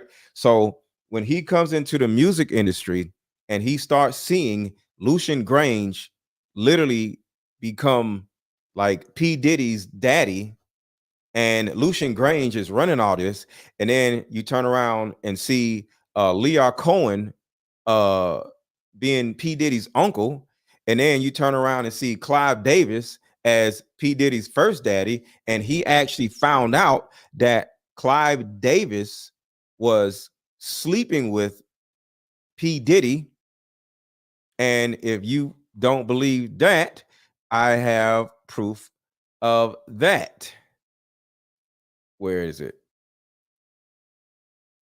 Hold on. I'm about to show y'all proof that Clive Davis was holed out to P from. We're gonna put all this together. So here's P. Diddy and Clive Davis. Think anger issues and other disturbing personality traits. Janice allegedly egged him on to be ruthless, but here's where things take another sinister turn. Even when Diddy's anger turned on her, Janice apparently didn't lift a finger. According to Diddy's former bodyguard, Gene Deal, Kirk Burrows, a former executive at Bad Boy, witnessed Diddy putting his hands on Janice. You know, Kirk Burrows was like, yo. Oh, hold on. To turn around and allegedly do the same to others. All right, here we go. Listen right here. Listen, I'm about to put all this together. Relationships with women. The story goes that Janice was allegedly pushing Diddy to do whatever it took to climb that ladder of success, with some even claiming that she encouraged him to cozy up to powerful men, letting them use him to get ahead. So right there. So I'm just showing y'all all the proof of what I'm saying. P. Diddy was allegedly sleeping with Clive Davis, which is one of the music moguls. And when Tupac came into this rap world, he was like, yo, what's up with all these white dudes? Yo. And then he found out that P. Diddy liked dudes. And he first did Hit 'Em Up, and then he dissed Biggie, right? He was going to make a Hit 'Em Up Part 2, was a different song, and he was going to out P. Diddy and say P. Diddy was getting, you know, his cheeks clapped by Clive Davis. And guess what? Tupac had to go. And P. Diddy allegedly orchestrated that to happen. So that's the reason why Tupac is dead.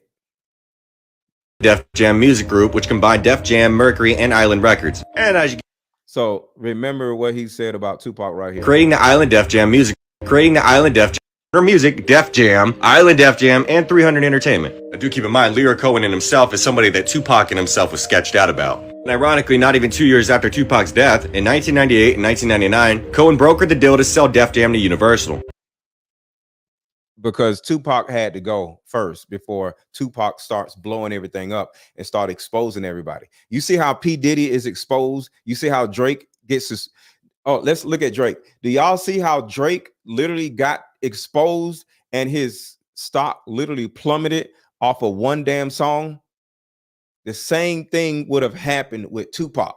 So I just want y'all to just think about this right here. If Tupac would have dissed Diddy and outed Diddy and said he liked dudes and he was getting his cheeks clapped by Lear Cohen or one of them dudes, imagine how bad Diddy's stock would have plummeted. The same thing that's happening to Drake right now would have happened to P. Diddy. That is the reason why Tupac is not here anymore. He was planning on making another diss song going at Diddy and outing him. They had to get rid of him because his whole life would have fell apart if Diddy would have got exposed. All right, let's keep going. Everybody hit the like button. Everybody hit the like button. Creating the Island Def Jam Music Group, which combined Def Jam, Mercury, and Island Records. And as you can see at that time, artists under his watch at Island Def Jam included none other than Jay-Z, Bon Jovi, Ludacris, and Mariah Carey, just to name a few. All very sketchy artists, but like I said, Mr. Lear Cohen himself is the victim of many allegations, including from a CIA agent that confessed to agency. CIA agent, right? Remember, that's why we're here. So let me stop right here and talk to y'all about the CIA and why the CIA is in control of all of this. So like I said last night, and excuse me, but some people weren't here last night. So for the people who were here last night, y'all already know what I'm about to talk about. So let's start right here.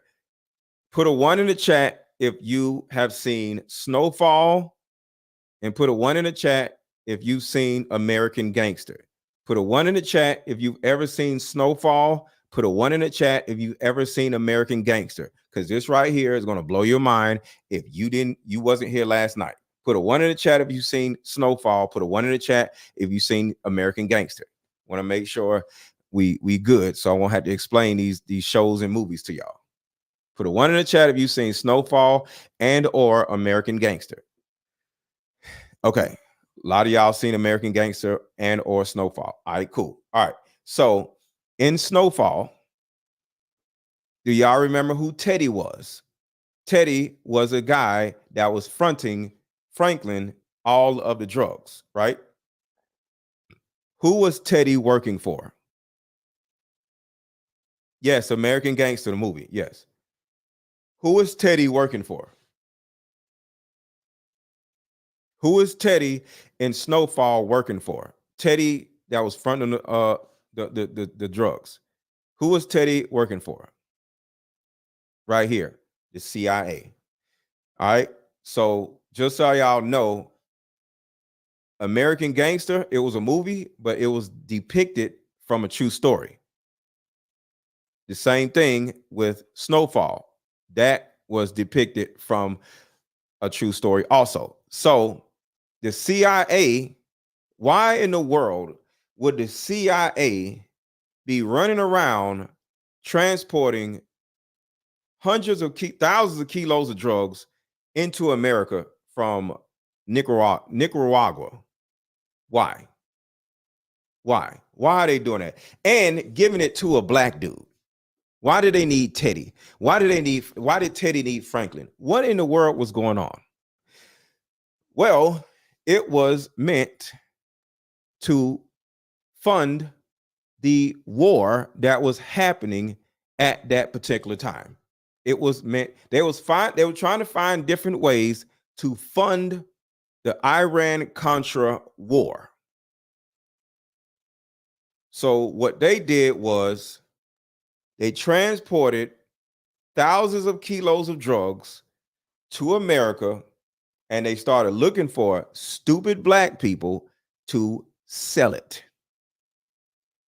All right. So Teddy worked for the CIA, and Teddy found Franklin and fronted him the drugs, and they started working together. But the point I'm making is the CIA is behind that, right? So keep this in mind, because we got to put all this together, right?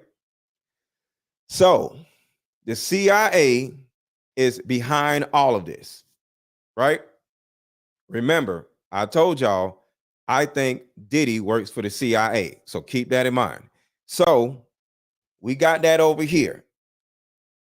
The drugs came from the CIA, and black people started selling drugs for the CIA in order to fund the military and their war. So the CIA was funding the military. So you got CIA, you got military, and you got black people. All right. Y'all got all this together? Just make sure. Okay. Now let's talk about this over here. Frank Lucas, an American Gangster, worked for Bumpy Johnson, right? Y'all said y'all seen American Gangster. Frank Lucas was the character that Denzel Washington played in American Gangster. So Frank Lucas was doing the same thing Franklin was doing, just a little bit different. Franklin had Teddy bring him the drugs from the CIA. Well, Frank Lucas actually had drugs transported to America for him. How?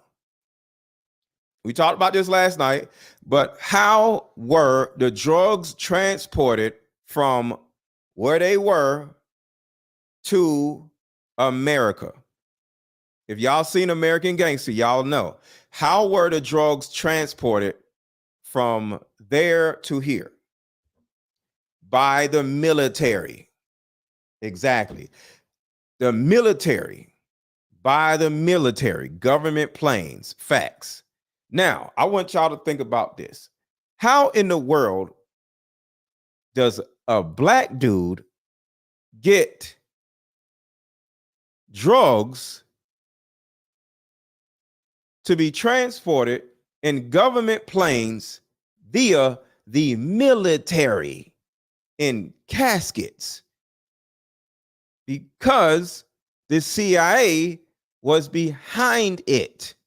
Do you actually think any black man on the planet had that much power to get the drugs transported to America via the military? No, the CIA was behind it. So we're talking about the CIA. We talked about Snowfall working with the CIA, which was a true story. And now we're talking about American Gangster also working with the CIA and the military. Keep that in mind. Snowfall was funding the military, and American Gangster was working with the military. On both sides, the military was in cahoots with black people. All right. So we good, right? Just making sure. Put a 1 in the chat if y'all are caught up and y'all understand and y'all are good. Put a 1 in the chat, y'all are caught up. I just want to make sure nobody's confused. We got American Gangster, we got Snowfall, we got the CIA working with both, and we got the military working with both. The military, the reason why they was okay with all of this stuff is because the money was going to the military.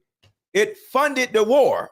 All right. So black people not only were slaves and built America, black people later on, after being slaves, funded the military for an entire war. We funded a war. All right. And a quick side note. And I don't want to make anybody feel bad. So I'm making an example. Don't take this too literal or personal, but I want y'all to think about something. Okay. Please don't nobody get mad at me in what I'm saying. Okay.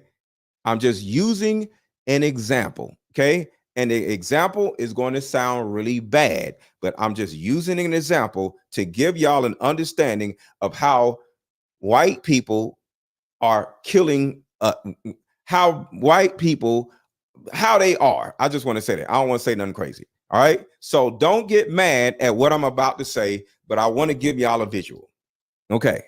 So you got white drugs being brought over to black people in order for the black people to sniff the drugs, do the drugs, and at some point die, right? Makes sense, right? Do you realize it's the same thing with roaches? And I'm not saying white people are roaches. So growing up, I didn't have roaches, but my friends have had roaches. We'll get a roach every now and then. So when you have roaches, an infestation of roaches, I'm not calling black people roaches. I'm just making an example. When you have an infestation of roaches, what do you go buy for the roaches? Name something. What is the stuff that you buy to get rid of the roaches? If you have a huge roach infestation, what do you use to get rid of the roach infestation? Nope, not combat, not raid. Nope, nope, nope, nope, nope. Not bug spray. Nope. Borax. Yes, there we go. Borax. Yes, there we go. Poison. There was something called decon powder. It's white powder. What color is it, y'all? What color is the poison, y'all? What color is the poison that y'all put down for the roaches to consume? What is the color of the powder that you put down for the roaches to consume? What is the color, y'all? What is the color? It is white. Just like what? Cocaine. Just like cocaine. So think about this. White people brought over a white powder to brown people and gave them the white powder, and they took it. Because if y'all understand how decon or the boric acid actually gets rid of the entire colony, is the roach gets into the powder. They don't sniff the powder as the roach. They track the powder back to the nest. So they walk in the powder, and now the roach has all this powder on it, and the roach actually sells the powder to the queen of the roaches. So it takes the powder back to the nest, and the rest of the roaches consume the powder, and the entire nest dies. So it ain't to get a spray that gets rid of one roach, but the powder, the cocaine or the decon roach powder, gets rid of the entire colony. So next thing you know, the roaches track the powder back to the rest of the roaches. And the other example is you give the white powder to a black dude, and he takes the white powder and gets rid of the colony of people. It's the same shit. Shout out to Shonda. Appreciate you for the $10 super sticker. Thank you so much. I appreciate you. Shout out to Shonda. And just for the record, if anybody wants to be a sponsor of tonight's live stream, that is $75 and over. So if you want to be a sponsor to this live stream, which means I will get people to follow your YouTube channel, just drop a $75 or more super chat or cash app preferably, and I'll make you the sponsor. So what you would do is send me a $75 cash app and send me your YouTube channel, and I'll type your YouTube channel, and then I'll put it in the chat where people can actually follow your YouTube channel. So you can just send me a cash app and say my YouTube channel is this, and I'll type it in and put it in the chat, and other people can follow you, and you can grow subscribers by doing that. So do y'all understand what I'm saying and how disgusting this shit is? White powder with crack and cocaine, white powder with roach killer. It did the same thing. That's how devious they actually are. So let's keep going. So we talked about Frank Lucas. We talked about Franklin, right? So let's go farther. Frank Lucas was working with the government, just like Franklin was working with the government, getting drugs brought over here. And once he did the damage that he needed to do, Frank Lucas it is, to black people, they then put him in prison, and he started working for the CIA as an informant. So he told on everybody, right?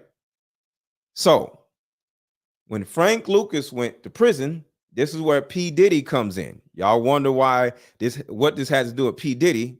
This is what's going to be crazy. This is going to blow your mind. Who worked under Frank Lucas? Who worked under Frank Lucas?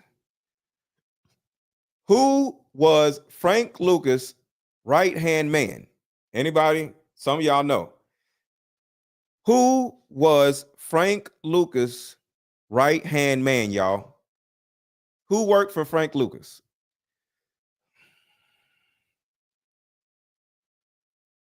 P. Diddy's father. His name is Melvin Combs. P. Diddy's father worked for Frank Lucas. And this is a fact. So let's put all this together. You got the CIA working with Frank Lucas. He becomes a federal informant, Frank Lucas. You got Franklin over here on Snowfall. He works with the CIA, right? So the CIA is in the middle of everything, right? This is real life things. This is not just a movie or TV show. This is real life shit, right? So Frank Lucas is getting all these drugs transported from the actual government, the military, right? Frank Lucas goes to prison. Next thing you know, the person that is under Frank Lucas, Melvin Combs, is P. Diddy's father. I'm putting all this together. He actually gets killed by his people because they found out that he was also working with the feds. He was working with the CIA. And they like, yo, what is you doing? You know, because when you work with the CIA as a drug dealer, you don't tell everybody, hey guys, we working with the CIA. No, you don't say no shit like that. You keep that zipped. So you're the only drug dealer that is working with the CIA. Franklin was the only person working with the CIA. Frank Lucas was the only person working with the CIA. Everybody else did not know where all these drugs was coming from. All right. So next thing you know, they found out that P. Diddy's father, Melvin Combs, was working with the CIA. They got rid of him, right? So next thing you know, Diddy's father, Melvin Combs, was married to a woman named Janice Combs. So Janice Combs starts working with the CIA also because her husband was working with the CIA. But since Janice was a woman, they did not have her in the drugs. So this is what Janice Combs was actually doing. Janice Combs. What's the video? All right, here we go. So y'all see what I'm saying right now, right? So Janice Combs, P. Diddy's mom, is now working for the CIA because Melvin Combs, Diddy's dad, is dead, right? So here we go about Janice Combs, P. Diddy's mother. Women with some shady characters. However, it all came crashing down when one of the hustlers allegedly did something unspeakable to one of. So right here, Janice Combs, P. Diddy's mother, when P. Diddy was like 3 years old, she was a madam and she was supplying women. Remember what P. Diddy was doing? Freak offs, all these weird parties, right? He learned it from his mother. So his mother was having freak off parties. So his mother was having Diddy parties before Diddy was Diddy. So his mother was a female pimp, and she was supplying all the drug dealers that was actually dispersing the drugs. She was supplying them with women. So she actually she had a good business until one of the drug dealers ended the life of one of the women. And then next thing you know, something went wrong. She So was listen. hooking up young women with some shady characters. However, it all came crashing down when one of the hustlers allegedly did something unspeakable to one of the young women. Rumor has it that Janice managed to evade any charges thanks to her late husband's connections to law enforcement. So right there is proof, because I'm giving y'all proof with everything I'm saying. I'm not in here gossiping. I'm not in here making up shit. That is literally what she just said. Somebody actually died while she was pimping out the women, right? But because her husband that died, that was working with the CIA, literally is now working with Janice Combs. And because she works with the CIA, she did not have any charges brought up against her. Just making sure y'all follow me. To her late husband's connections to law enforcement. So if all these rumors are true, it really makes you wonder if this is one of the reasons Diddy appears to have twisted relationships with women. So right here, y'all want to know or ever wonder, what's up, Yoselin? Y'all ever wondered why P. Diddy is having all these crazy bad abusive relationships with women? It came from his mother. His mother was slapping around the women and pimping the women and dogging the women before P. Diddy left out of diapers, y'all. So do y'all understand? how all of this is coming down to Diddy, and then it goes back up. So we coming down and we're gonna go right back up, because this is what's crazy. So P. Diddy, before he was out of diapers, his mom was doing the same shit to women that Diddy was doing to Cassie in that video. So he learned that shit from his mother. All right. So look, let's find out what happened with Diddy when he grew up. Relationships with women. The story goes that Janice was allegedly pushing Diddy to do whatever it took to climb that ladder of success, with some even claiming that she encouraged him to cozy up to powerful men, letting them use him to get ahead. All right, y'all hear that, right? Just sent you $100 worth of stars. Did you get them? They charged me. Let's see. Thank you so much, Elaine. Thank you so much. I appreciate you. I appreciate you. Let's see. Because I want to make sure.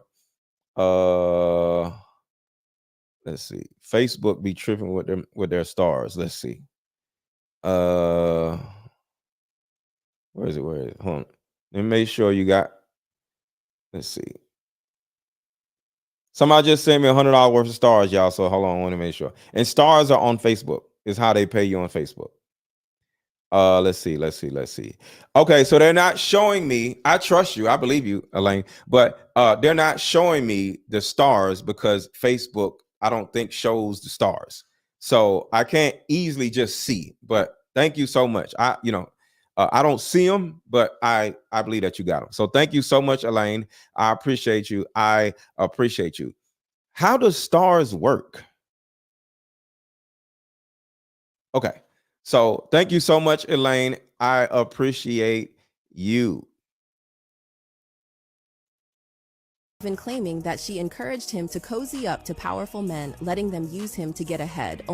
So right there, her mother, who was a pimp,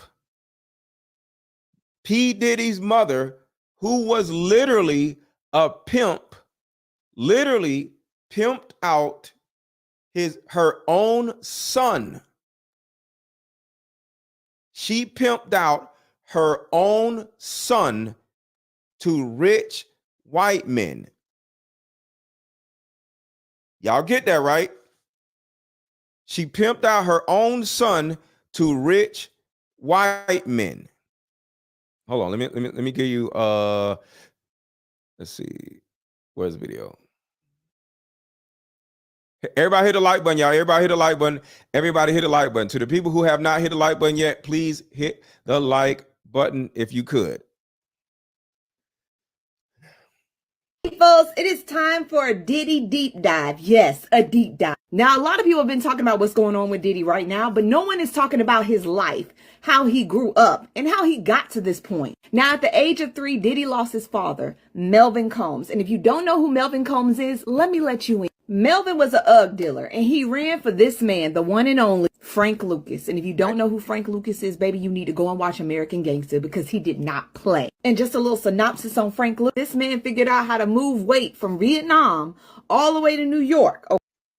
Y'all heard that right? From Vietnam all the way to New York. Okay, in coffins, all right? He wasn't nothing to play with. He could literally take you out in the middle of the street and no one would blink. Now, sadly enough, Melvin lost his life during a UGG deal, okay? Someone thought he was an informant and took him out. I think around 12 years old, Janice Combs moved Puffy out of the hood, took him out of Harlem and moved him to Mount Vernon. And Diddy said it was different. He had grass, he had trees, he was playing on teams in Mount Vernon. But when you got to Harlem, everybody knew him by his last name. He even had a conversation about his dad with Frank Lucas. Now, Diddy was also quoted stating that he felt like he had the hustler mentality of his father, and he also had his spirit. And I don't know if that was a good thing, because now Diddy has put himself in a position where he is just like his dad. He's a wannabe gangster. He's got people moving weight for him. Sorry, allegedly. You even got people like Kanye West and his bodyguard who's known him for years. Former bodyguard, stating that Diddy could be an informant for the feds. Boom, right there. There you go, right there. Now, this is just my opinion. I feel like Diddy didn't know his father well enough, so he started imitating his ass. And it just got bigger than what it should be.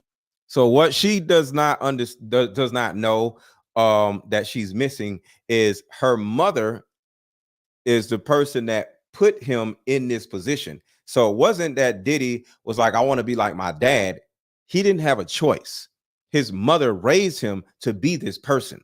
So it was behind his mother, not his father. He took that hustler mentality and the spirit of his father and went too far. I hate to say it, but like father, like son, I just hope he doesn't end up in the same place for the sake of his children. But what do y'all think? Hey peoples, here are your Diddy updates from the last 12 hours. It's very definite, especially since a lot of them. So thank you for in the date stamps of when they moved and how they did it. I think the cameras that Diddy had hidden in his house were.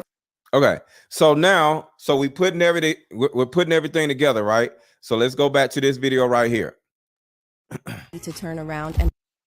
So remember right here, his mother pushed him into start messing with white men. Listen. Been claiming that she encouraged him to cozy up to powerful men, letting them use him to get ahead. Letting them use him to get ahead. That's what pimps do. For Diddy to turn around and allegedly do the same to others. And when Diddy started showing some seriously troubling signs, think anger issues and other disturbing personality traits, Janice allegedly egged him on to be ruthless. But here's where things take another sinister turn. Even when Diddy's anger turned on her, Janice apparently didn't lift a finger. According to Diddy's former bodyguard, Gene Deal, Kirk Burrows, a former executive at Bad Boy, witnessed Diddy putting his hands on Janice. You know, Kirk Burrows was like, yo, man, I should have saw, he told me he should have saw this coming with Cassie and the way he treated women when he slapped his mother. Hey, to the new people who just came in, welcome to the stream. I see y'all coming in. Thank y'all for being here. Make sure to hit the like button as y'all come in. Everybody who just came in, hit the like button, hit the like button, hit the like button, please. And I was like, he did what? And Kirk Burrows said, yeah. And then in another interview, Gene dropped a bombshell that Janice once made a move on him. And get this, when Gene turned down her advances, that's when all hell broke loose and Diddy eventually stepped down as Diddy's security. All right, so now we got that together. So we got Diddy, we got Diddy's father, we got the CIA, we got Diddy's mother, right? All right, so now we're about to put everything together. Where's the video? Is this? Oh, here we go. So now let's go back to this. Music to fill private prisons. Mr. John Holmes. So what I'm helping y'all put together and get an understanding of is all of this is specifically being put together to ruin black people. All right. So now we're about to put it all together. The Jay-Z, Bon Jovi, Ludacris, and Mariah Carey, just to name a few. All various. Her music, Def Jam, Island Def Jam, and 300 Entertainment. Now do keep in mind, Lear Cohen in himself is somebody that Tupac and himself was sketched out about. And ironically, not even 2 years after Tupac's death, in 1998 and 1999, Cohen brokered the deal to sell Def Jam to Universal, creating the Island Def Jam music group, which combined Def Jam, Mercury, and Island Records. And as you can see at that time, artists under his watch at Island Def Jam included none other than Jay-Z, Bon Jovi, Ludacris, and Mariah Carey, just to name a few. All very sketchy artists, but like I said, Mr. Lear Cohen himself is the victim of many allegations, including from a CIA agent that confessed the agency's created rap music to fill private prisons. Mr. John Homeston, a retired CIA agent, has admitted on national Russian television that hip-hop was a psyop invented by the CIA in the 1980s, and the agency has directed and financed household name artists including NWA, Dr. Dre, Jay-Z, and Kanye West. Kanye tried to tell everybody about this years ago. And of course, nobody wanted to listen. But John Homeston said that our mission was to use teenage angst to our advantage and turn Generation X into a decadent, pro-drug, and Y'all listen to this part right here. Listen to this part right here. Establishment culture that would create uprisings and further division within society. To listen. But John Homeston that will create uprisings. You hear that, right? All of this is meant to create uprisings. Listen to this. Many allegations, including from a CIA agent that confessed the agency's created rap music to fill private prisons. Mr. John. To fill private prisons. To fill private prisons. What's going on, Tahoe? So let's get the pieces together right here. We got the CIA. We got P. Diddy. Right? We got Janice Combs. P. Diddy's dad is dead, so he's out, right? So now what we're about to talk about is how the CIA worked not only with Diddy, this is before Diddy. The CIA brought drugs over here. That's the first thing. And now they're about to work on the other side of the drugs, which is the prison system. So you bring drugs over here to get everybody to do drugs, right? But then that's not what they want. They don't want to get rid of us. They want to traumatize us and cause us to go to prison. Why? Because prisons are a publicly traded entity. So just want to make sure y'all are on point. Hit the like button, hit the like button, hit the like button. Ike Turner was actually Puff Daddy's mama. John Homestead, a retired CIA agent, has admitted on national Russian television that hip-hop was a psyop invented by the CIA in the 1980s, and the agency has directed and financed household name artists including NWA, Dr. Dre, Jay-Z, and Kanye West. Kanye tried to tell everybody about this years ago.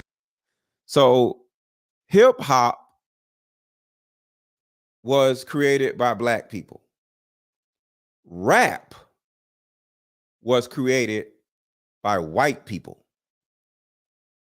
Just keep that. Just understand that. We would not have rap right now if it wasn't for, listen, because now y'all talking about what? Angela said what? I'll play it again. Listen. Many allegations, including from a CIA agent that confessed to a CIA agent. Rap was created by the CIA. Rap was created by the CIA. See, hip hop is the culture of rap. The action of rap is the difference. Okay. We created the culture of rap. That is how we dress, gold chains, our swag. So we created hip hop. It is the culture.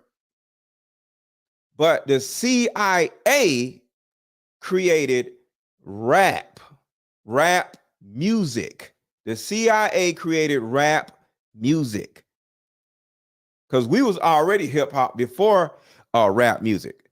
So check this out, because y'all don't believe me. the agencies created rap music to fill private prisons. Mr. John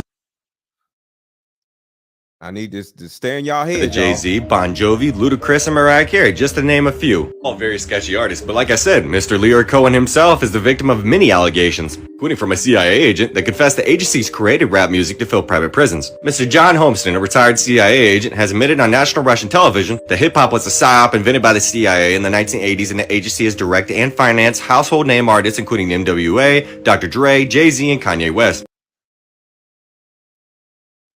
Y'all see that? See, what y'all don't understand is the reason why rap music became mainstream. Did y'all know that NWA was mainstream? Did y'all know that 2 Live Crew, which is Uncle Luke, became mainstream? How in the world did a group as disgusting as NWA become mainstream? And for those of you who don't know about the NWA, they were the most terrible rap group that has ever rapped in life. They had a song called One Less B You Gotta Worry About. The song was One less B you gotta worry about. Motherfucking right. Literally. I want you to think about that. The name of the song was One less B you gotta worry about. Motherfucking right. Imagine that song being played on a radio. How did that song get played on a radio? In One Less B you gotta worry about, they talked about how if a woman said anything that they don't like, they get rid of them. In the song, One Less B you gotta worry about was about deleting women. How did a rap group that literally rapped about deleting women become mainstream? The CIA. Go look up NWA, their first album. How did it become mainstream? It was because of the white people, not the black people. All the crazy shit that they was rapping about. That shit got mainstream. How? Many allegations, including from a CIA agent that confessed the agencies created rap music to fill private prisons. Mr. John Homeston, a retired CIA agent, has admitted on national Russian television that hip-hop was a psyop invented by the CIA in the 1980s, and the agency has directed and financed household name artists including NWA, Dr. Dre, Jay-Z, and Kanye West. Kanye tried to tell everybody about this years ago. And of course, nobody wanted to listen. But John Homeston said that our mission was to use teenage angst to our advantage and turn Generation X into a decadent, pro-drug, and anti-establishment culture that would a pro-drug, anti-decadent, anti-something culture. Create uprisings and further division within society. To create further division in society. To create uprisings and create divisions in our society. But John Homeston said that our mission was to use teenage angst to our advantage and turn Generation X into a decadent, pro-drug, and anti-establishment culture that would create uprisings and further division within society. So now do you see, just as one of the examples, now do you see why Puff Daddy or P. Diddy was able to just run around just beating on women and do whatever the hell he wants to do whenever he wants to do it? Because he was backed by the CIA. The reason why P. Diddy never went to jail until he actually went upside the coach's head, because there was so many witnesses, he actually had to go to jail. Keep that in mind. The only time P. Diddy went to jail was when he went upside his son's coach's head with a kettlebell, because everybody witnessed it, so he had to go to jail. But the reason why P. Diddy never went to jail before or after that, because he was doing things before and after that, is because he had the CIA in his pocket. P. Diddy works for the CIA. So when I talk about how I hate P. Diddy, it's a real thing. There's a reason why P. Diddy is walking around since 2001, just doing whatever he wants to do and nothing ever happens to him. It's not about his money. It's about the fact that he works with the CIA.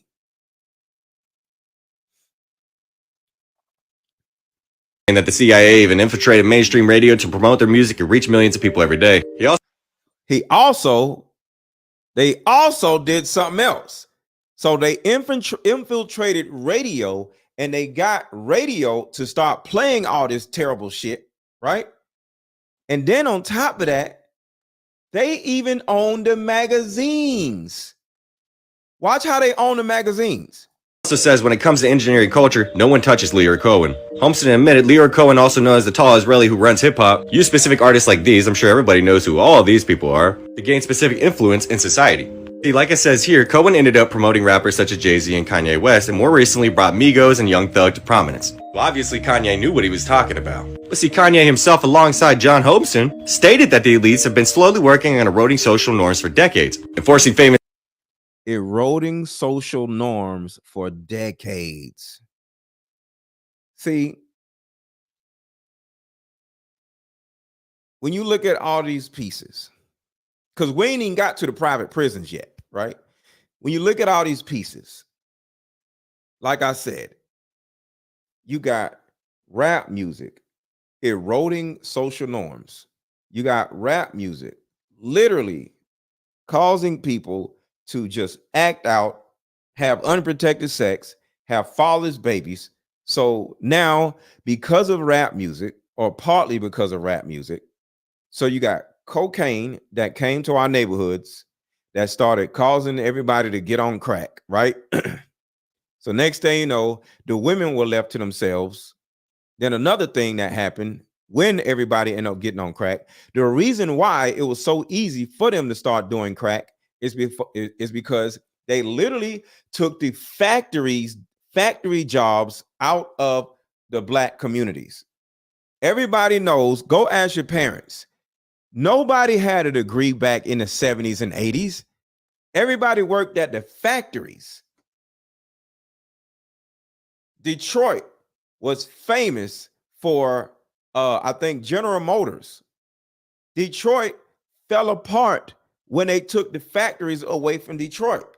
All the factories moved away from Detroit, and Detroit is now full of empty houses all over the place because people didn't have an education. They didn't need an education. They just went to work at the factory.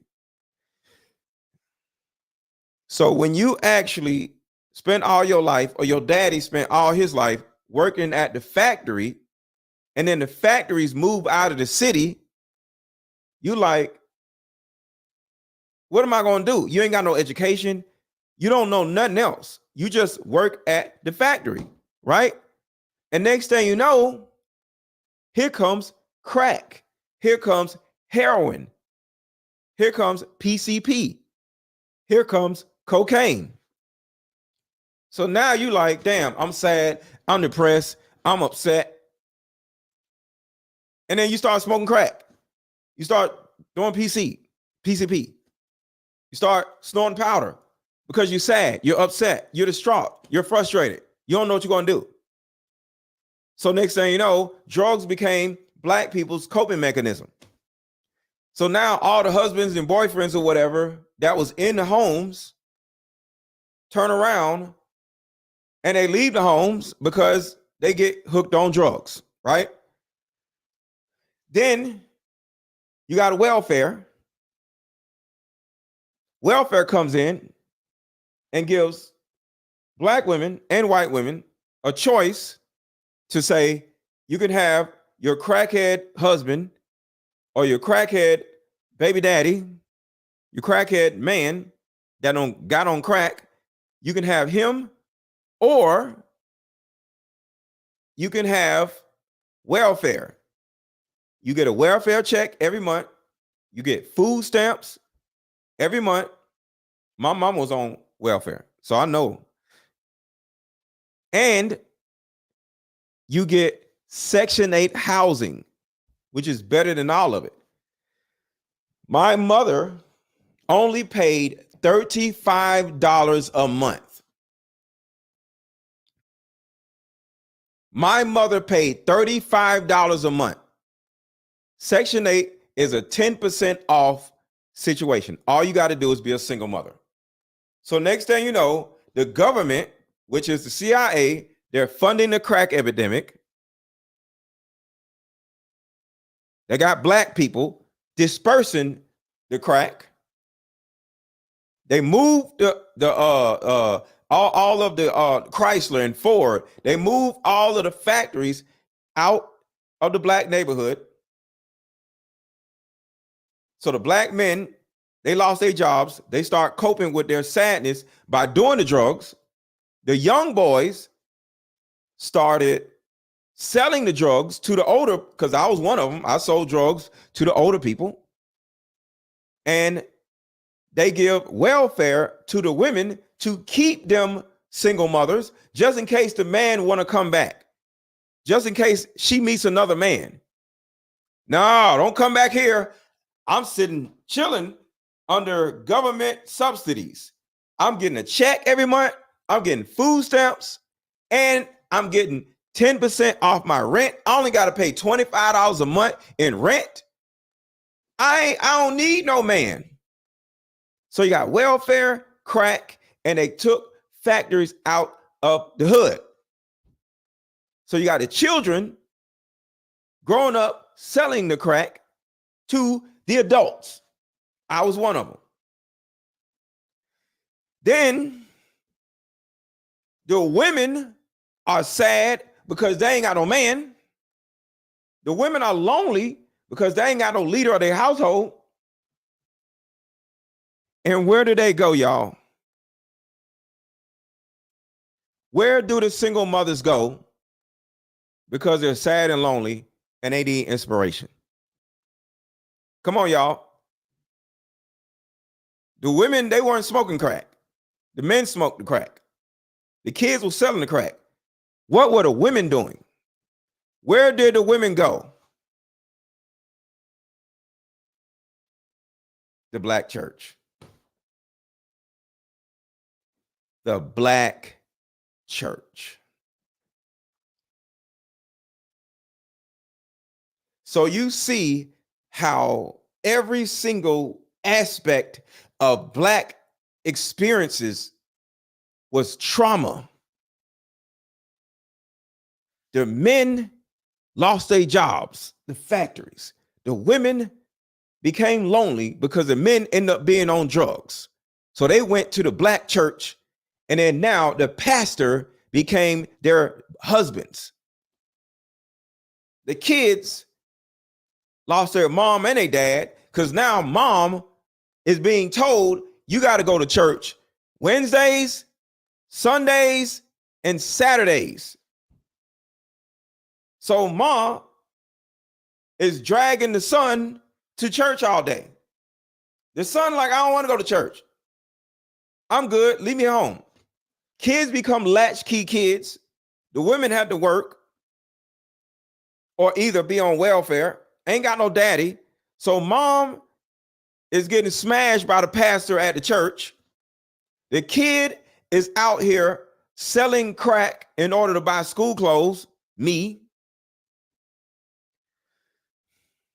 While their daddies are out smoking crack somewhere that the kid sold to them.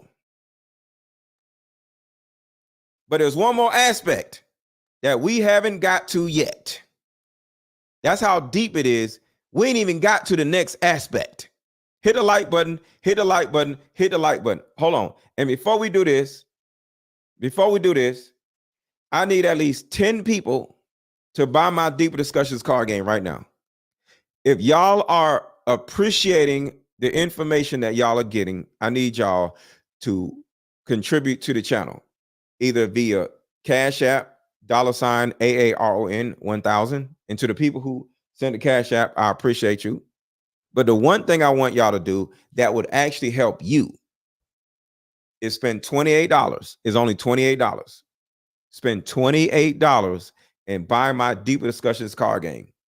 Because I am here to protect you from yourself. See, Cash Apps are cool. It's no problem. I love it. Anything else is cool. But I want y'all to have this card game in your house because I want to be in a position where I can help you without being around you. Elaine said, my card game is worth the money in investments. So the people who are new or people who don't know much about my Deeper Discussions card game, a lot of the people that you're in the chat with or is in the chat that you're watching, they have already bought my Deeper Discussions card game. You have not yet though. But why should you buy it?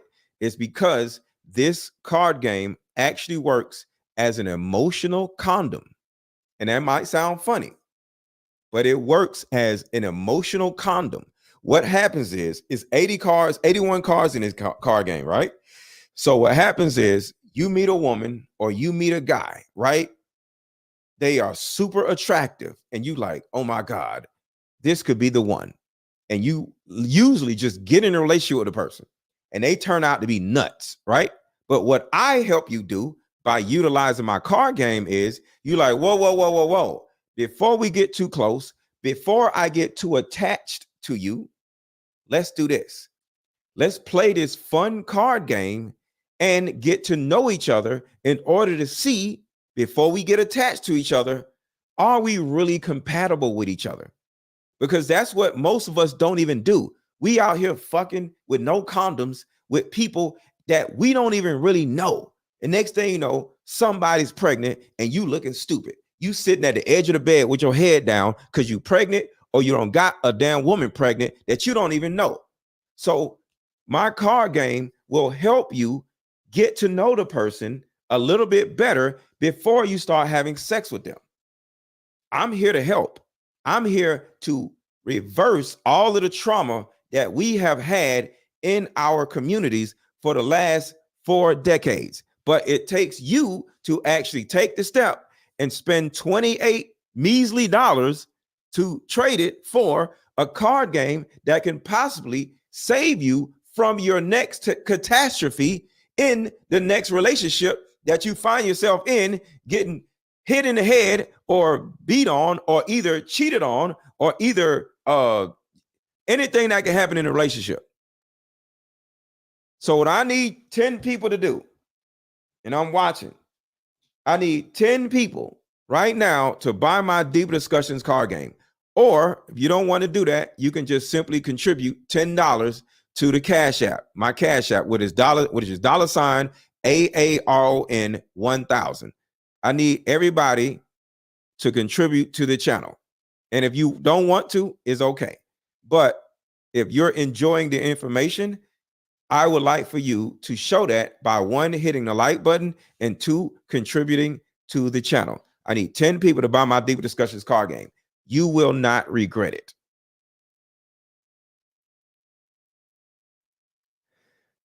As black men to normalize the sight of men in dresses was a part of the agenda. And here's the thing, right? A music industry executive who was present at the first meeting between the CIA and music industry executives has written a confessional letter detailing exactly what went down on that fateful day, in a specific video that is no longer available online. Yeah, I'm sure that's not sketchy in itself, right? Or the fact that John Holmeston said that the CIA worked in tandem with music industry elite to create a funnel in which young people would be indoctrinated with brainwashed gangster rap music, and then delivered to the highly profitable private. Brainwashed by gangster music. Y'all hear that, right? Brainwashed by gangster music.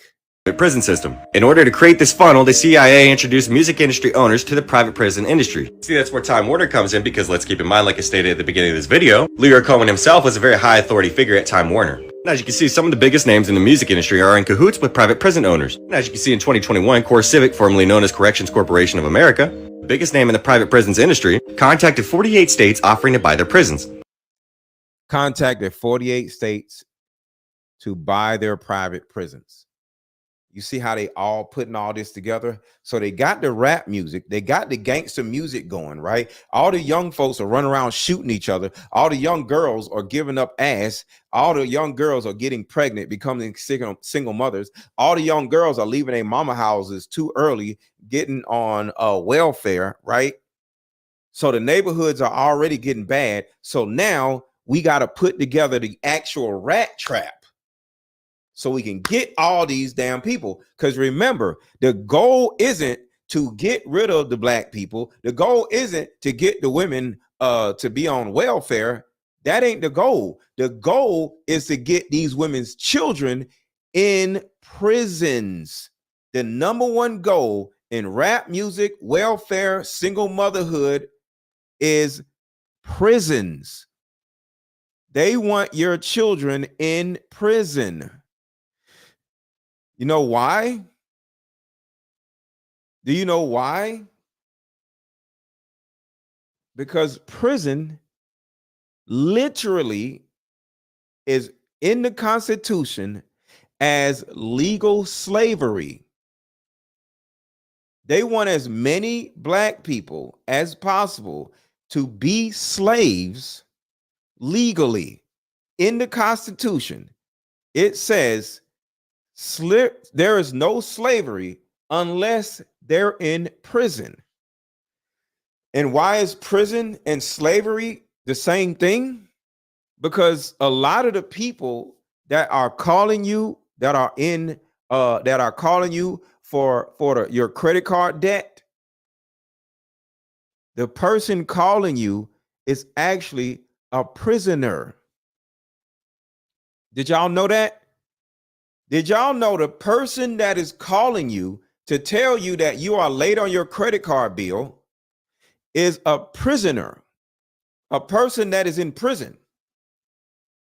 Everybody in prison has to go to work. Did y'all know they have jobs in prison? It's free labor. It's slavery. If you go to prison, you have to work for free. A lot of the things, let's see. I'm going to show y'all. A list of the top 20 objects that are created by prisoners. Products made by prisoners. Let's check it out. 13 everyday items you'll never know that are made by prisoners. Protective military gear made by prisoners. Law enforcement equipment made by prisoners. McDonald's uniforms made by prisoners. Yes, is the 13th Amendment. Furniture is made by prisoners. This chair that I'm sitting on was made by a prisoner. Microsoft software packaging made by prisoners. Honda car parts made by prisoners. Victoria's Secret's lingerie made by prisoners. Dentures that go in your mouth made by prisoners. All of this is free labor. Blue jeans. Did y'all know blue jeans are made by prisoners? All of their own stuff. Oh, prisoner stuff, the stuff that prisoners are wearing are made by prisoners. Call centers. Remember, I just said that. The person that is calling you to tell you that you are late on your bill and they want your money, and if you don't pay, we're gonna go and put it on your credit. That person you're talking to is actually inside of a prison talking to you. Call centers. While manufacturing work keeps most of the fleet of 13,000 busy, there is a growing number of inmate staff call centers helping to lessen the customer service burden. So when you call customer service, you're like, I want to speak to a supervisor. You're talking to a prisoner. They ain't got no damn supervisor. The supervisor is a warden. He don't know about none of this shit. When you call customer service, if they sound American, they are a prisoner. You call customer service, that's the reason why they'll never speak English. The prisoner, when you find somebody that speak English, their ass is doing time. Starbucks packaging made by a prisoner. Copious amounts of processed meat. Processed meat is made by somebody that killed somebody.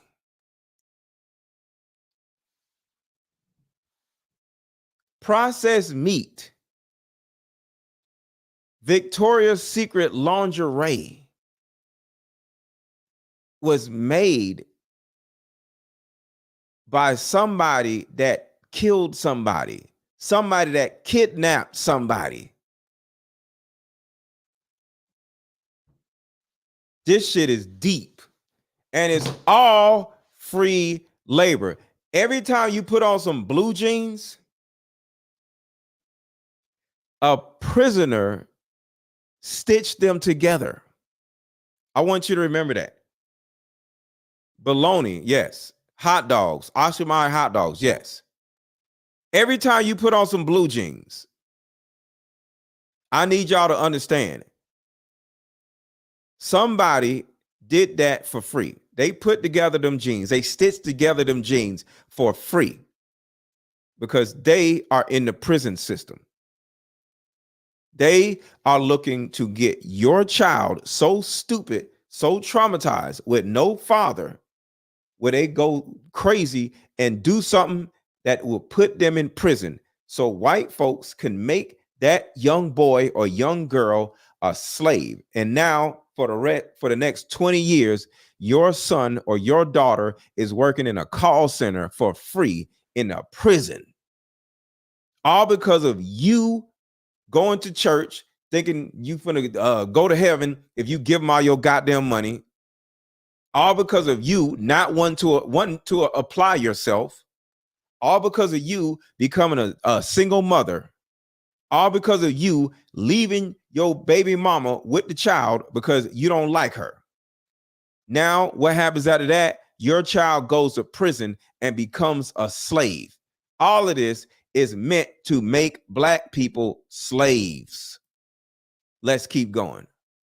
See, there was one particular requirement of eligibility for the deal, saying that an assurance by the agency partner that the agency has sufficient inmate population to maintain a 90% occupancy rate over the term of the contract. And here's the sketchy part that this article paints very well, right? In the year 2012, a mere 232 media executives in the US were responsible for controlling all avenues necessary to manufacture any celebrity and spark any trend. And of course, Time Warner, as the owner of Warner Brothers Records, can not only sign an artist, but since they are also the owners of Entertainment Weekly, they can also put an artist on the cover of magazines by next week. Like right there. You want to know why all of these rappers still are signing record deals knowing they get screwed over? It's because the same company, which is UMG, any of these record companies, they own the freaking magazines. What's up, the Faith? What's up, Faith? They own everything that has to do with rap. So Drake, in particular, as an example, did not become the best rapper in the world because he's Drake. No, they gave him writers. They put him in position. Every time he comes out with a song, they pay for spins at the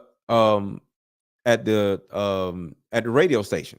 When you get in your car and you listen to the same song over and over again, have y'all ever knew that? Yeah, Sony. That's another one. Have y'all ever noticed that they play the same goddamn songs over and over again when you're on the radio, when you listen to the radio? Put a 1 in the chat if you ever known that. Put a 1 in the chat if you know that when you listen to the radio, no matter where you are, they play the same song over and over and over and over and over again. Why do they do that? The reason why they do that is because that particular song is meant to program you to be angry, to want to have sex, to want to have unprotected sex, to have fatherless babies, and to fight somebody, to shoot somebody, to do something dumb. So you or either somebody that you know, or for your kids to go to prison, or for you to make another kid where that would go to prison. Do y'all realize that if you look at the radio stations, no matter what city you're in, right now, rap, hip hop is always in the 90s. 90s and the low hundreds. Do y'all know that? No matter what city you're in, your hip hop radio station is 90 something or 10 something. The low 100s or the high 90s. Tell me if I'm wrong. Does anybody know that? No matter where you are, your radio station, if it's hip hop, is going to be late 80s, 90s, or low 100s. It's a frequency. It's a frequency. Rap music is a frequency. It's an 808 drum. It's a frequency that causes you subconsciously to go to prison, to become angry, to do stupid shit, to have unprotected sex, to go be gay. No matter where y'all are, y'all don't live in Atlanta. Tell me if I'm wrong.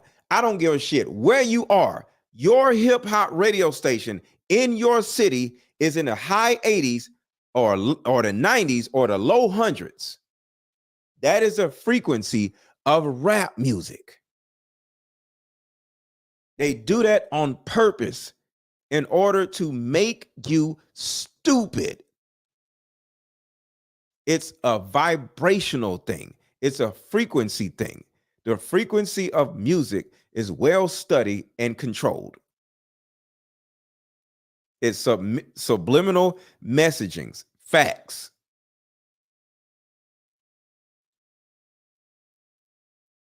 And another thing, while we're on this topic, are y'all aware that, because I've been inside of a prison before, because I used to go inside of prisons and talk to the guys that are in prison. I used to do classes for like I used to do classes for people that are in prison. Put it like that. I have 80 some dudes that I'll do classes for. Do y'all know, because some of y'all don't know this, do y'all know that a high school and a prison looks exactly the same way? Put a 1 in the chat if y'all know about that. Put a 1 in the chat if you're aware that high schools and prisons look exactly the same.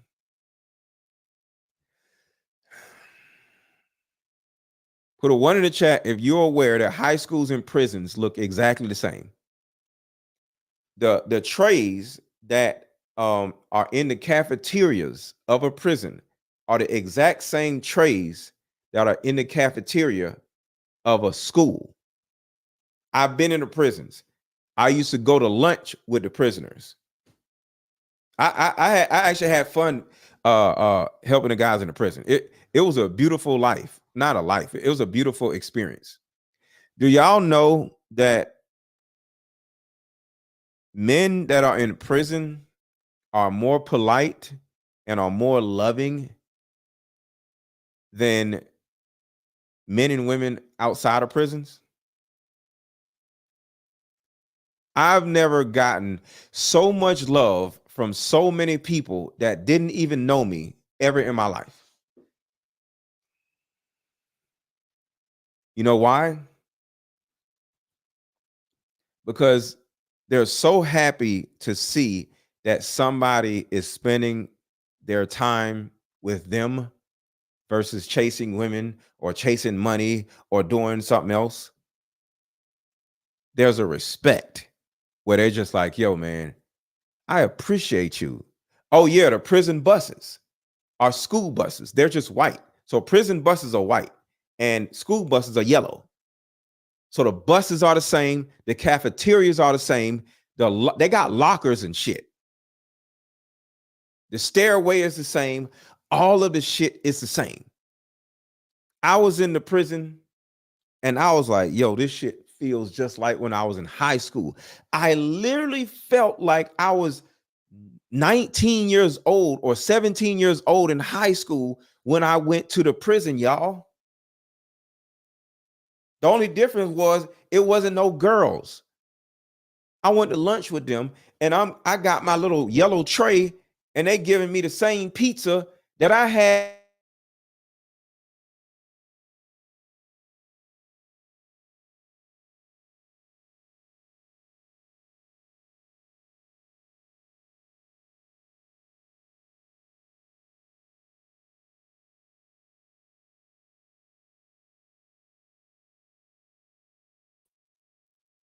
All right, so can y'all see me? Uh-oh. I'm talking about the CIA, y'all, and I don't know what just happened, but that was a little scary. Did I disappear on y'all? Put a 1 in the chat if y'all can see me. I just want to make sure because something just stopped and I'm back. Put a 1 in the chat, y'all can see me. I just want to make sure. Okay, yes, you back. Okay, good. Talking about this stuff is very scary, y'all.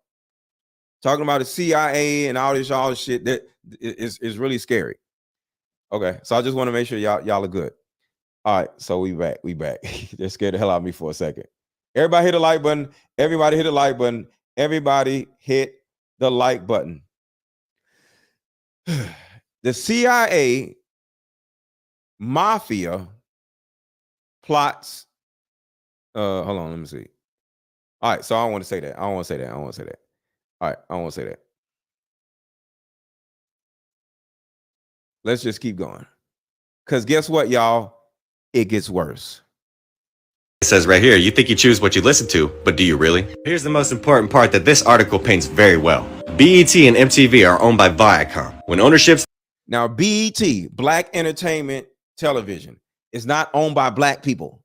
I'll say it again. BET, Black Entertainment Television, is not owned by black people. It is owned by Viacom. Who is Viacom? Look up BlackRock. BlackRock and Viacom owns virtually everything in the damn world, whether it's real estate, whether it's Nabisco, whether it's the food you eat, whether it's Fiji water, shit like that. They own every goddamn body. Like it says right here, you think you choose what you listen to, but do you really? Here's the most important part that this article paints very well. BET and MTV are owned by Viacom. When ownerships of these mass media conglomerates is cross-checked with the biggest names in private prison ownership, the largest owner of Core Civic, like I just named, formerly Corrections Corporation of America. So right there, BET and MTV, the shit you watch on TV, they're working hand in hand with the prison system. So when you sit down and look at TV, the company that brought you that show, that funded that show, is working with the prison system, which means whatever you're watching is subconsciously meant to anger you, sadden you, depress you, to cause you to go smoke some weed, drink some alcohol, not like men, not like women, get mad when you in traffic, shoot somebody the bird because they cut you off, and next thing you know,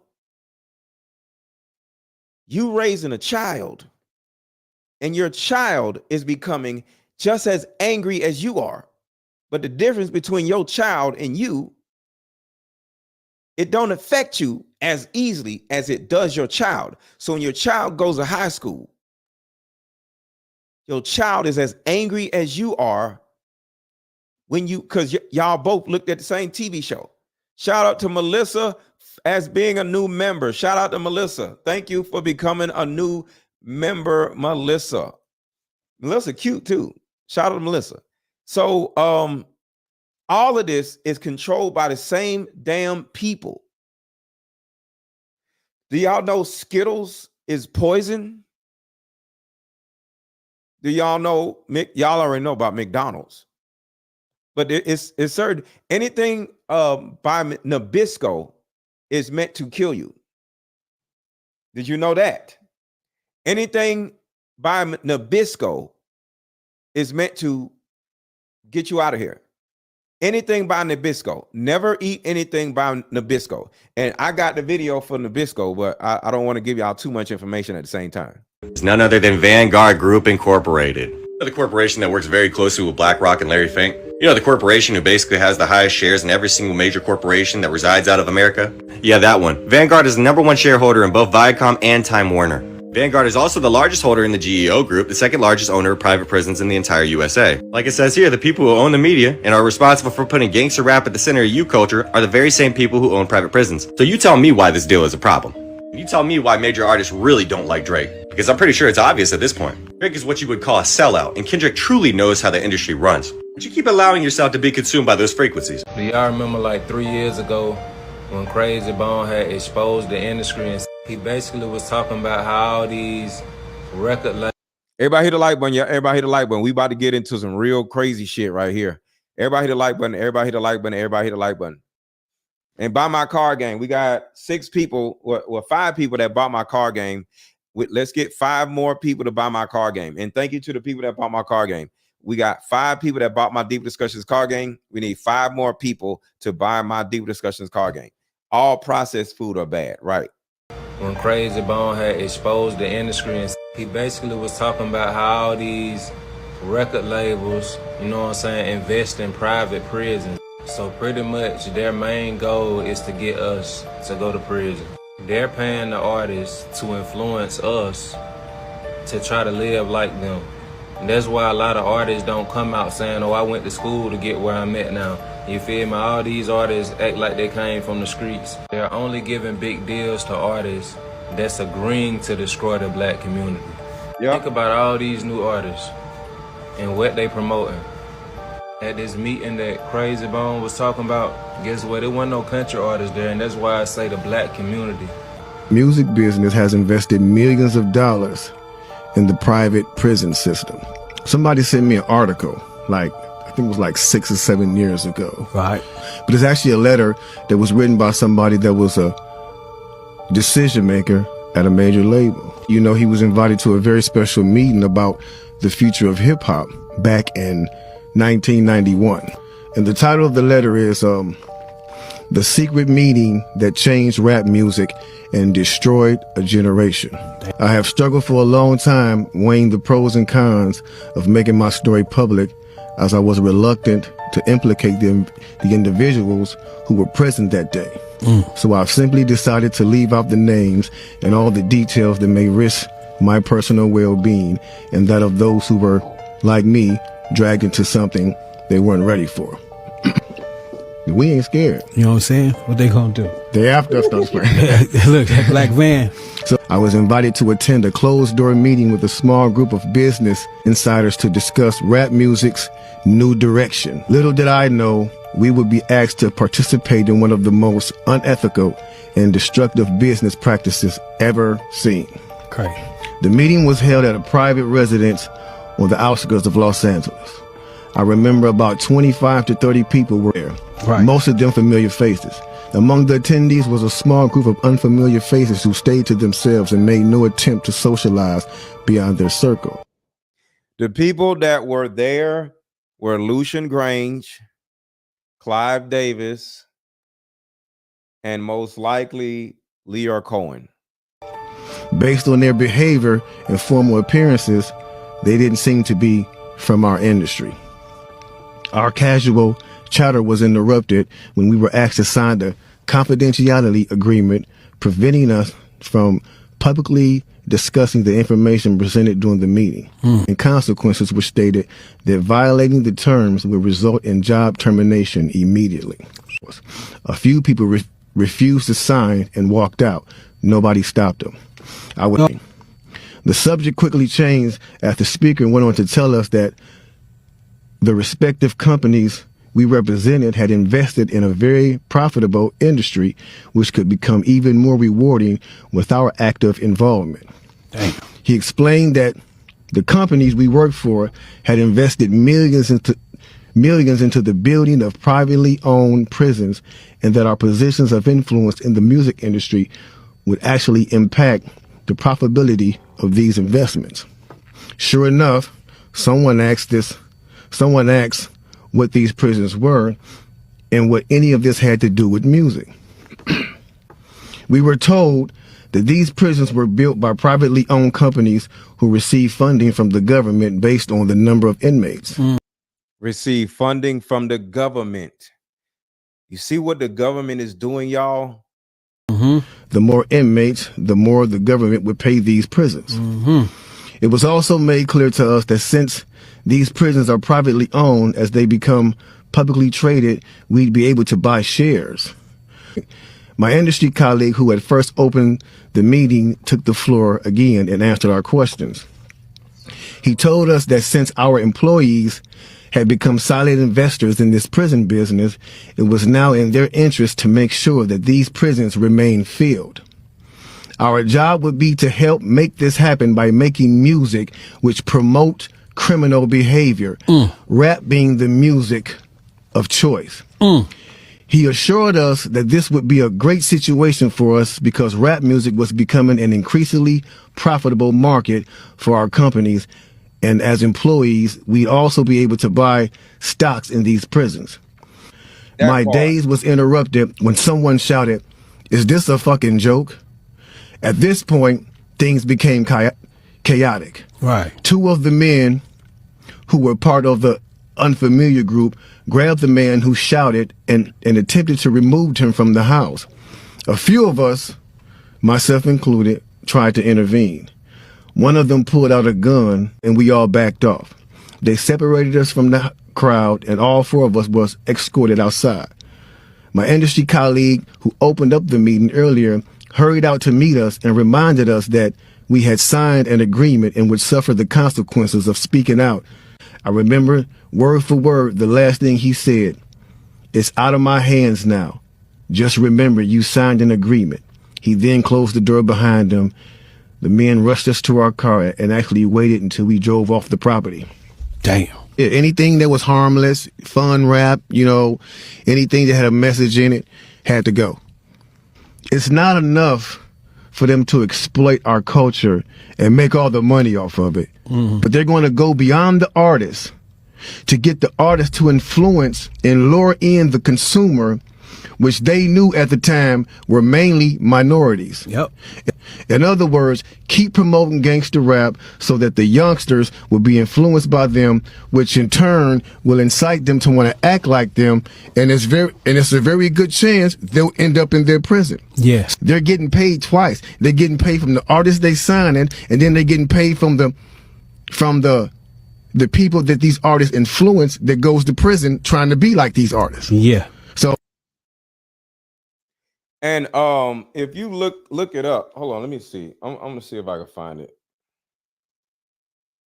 Cigarette company bought Nabisco. Philip Morris. Here we go. Let's see.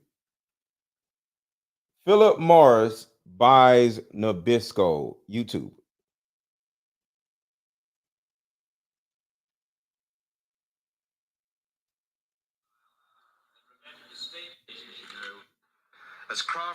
That's not it. So there's a video. I just can't find the damn video, but it's a company called Philip Morris that own the cigarette companies. They bought Nabisco and started literally doing the same thing with food as they were doing with cigarettes. So look it up if y'all want to. It was Philip Morris. Look this up. Philip Morris buys Nabisco. I'm gonna try it one more time because I was trying to find it. Let's see. Philip Morris.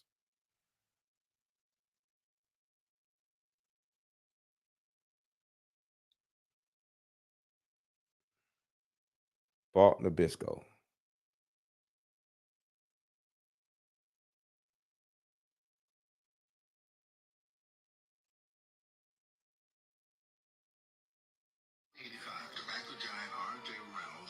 All right, I found it.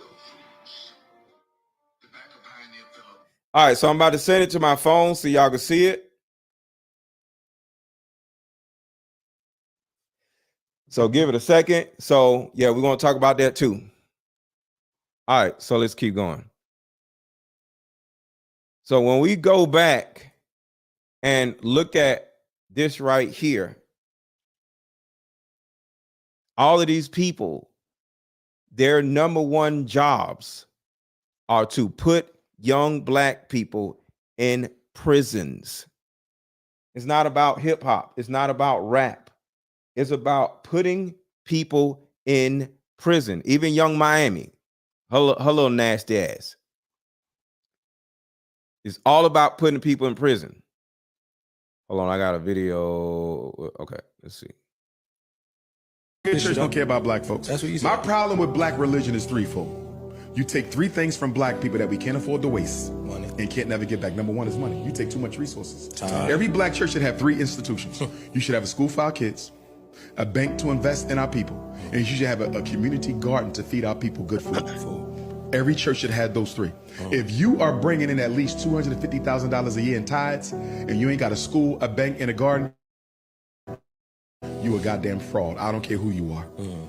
Remember what I said, 250K. If you less than 250K, you should still be doing something. But I'm not going to hold you to the same standard. But if you're $250,000 that you can depend on annually, you should have some institutions for the people. So number one, they take too much money. Number two, Joe, they take too much of our time. You don't get your time back. You can make that money back. You can't make your time back.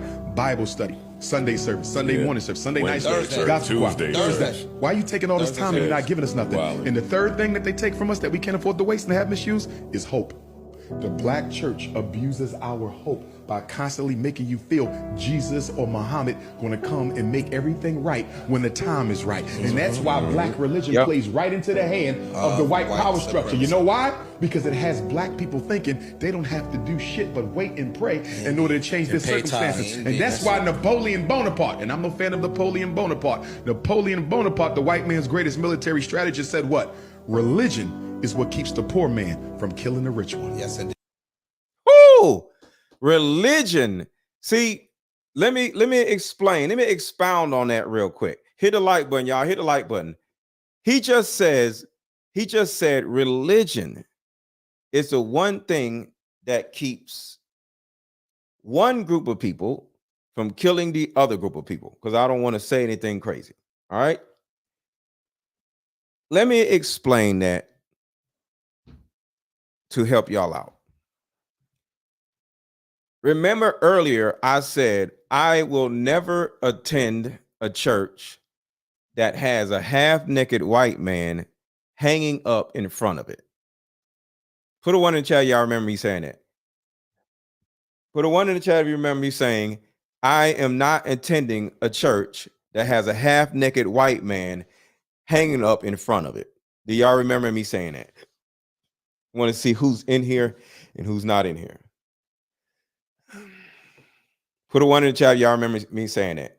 I'm not attending a church that has a half-naked white man hanging up in front of it. The reason why is because at a young age, I asked my mama, Mom, why is there a half-naked white man hanging up on this cross? And she said, "That's Jesus." Right?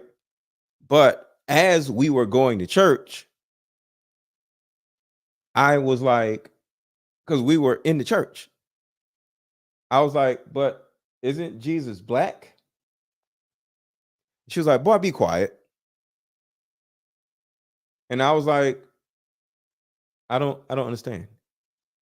If Jesus is black, because we was in a black church, if Jesus is black, why is this person white? That's not Jesus. If you told me Jesus is black, so who is this? The reason why I'm saying this is because going back to what Umar said, because this was important. Listen to what Umar says again. I'm gonna say what I gotta say. They don't have to do shit but wait and pray in order to change their circumstances. And that's why Napoleon Bonaparte, and I'm no fan of Napoleon Bonaparte, the white man's greatest military strategist, said what? Religion is what keeps the poor man from killing the rich one. Yes. That part right there. Do you realize subconsciously with black people, if every time you go to a church to worship God, and some idiot tells you instead of worshiping God, worship this white man, this Jesus, this person that is hanging on a damn cross, I'm sorry. I worship God. I don't worship Jesus. I don't know who the fuck Jesus is. Jesus was just a Martin Luther King of back in the day. He's not that special for me to be worshiping him. I don't worship a human. I'm not doing that shit. So I don't give a shit what nobody say. I'm not worshiping no goddamn Jesus. Jesus was a dude just like I am. Fuck, I look like worshiping him. I worship God, right?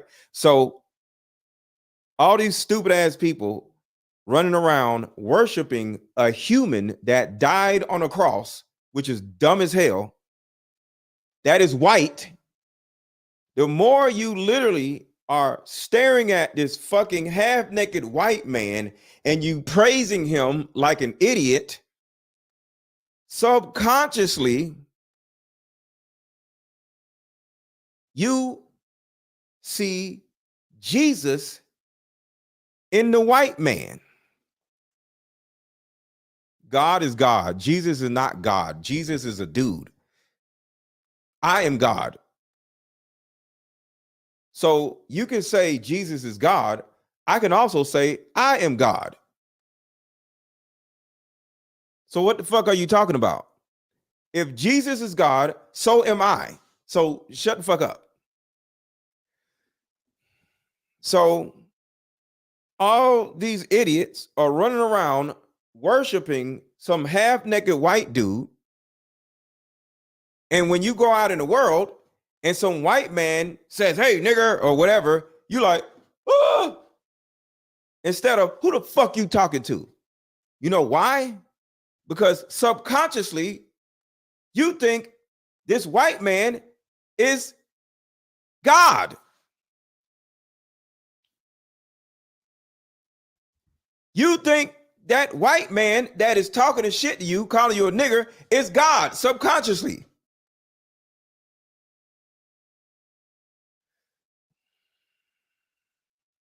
Jesus is not the goddamn image of God. Y'all stupid or something. He's not.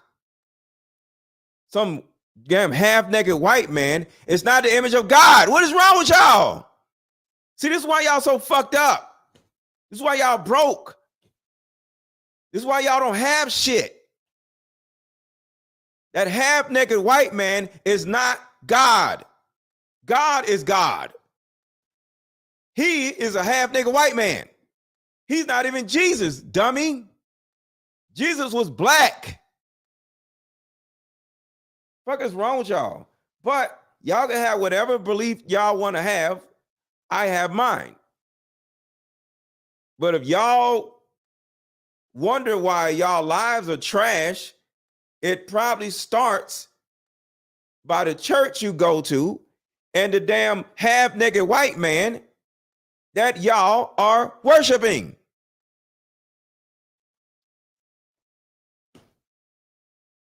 See, me, I don't look at white people as up here. No, he's just a person. I am God if Jesus is God. Fuck is you talking about? So either we all are God or none of us are God. You pick one. Either we all are God because he made us. Well, yeah, well, he made us, in his, so we all are God or none of us are God. It ain't no fucking random ass dude that talking about I am God. No, he is God's son, just like the rest of us. Y'all, but I'm just saying, this is the reason why y'all fucked up. Y'all go to these black churches and these dumbass black people sitting here worshiping some half-naked white man, and y'all wondering why y'all lives suck.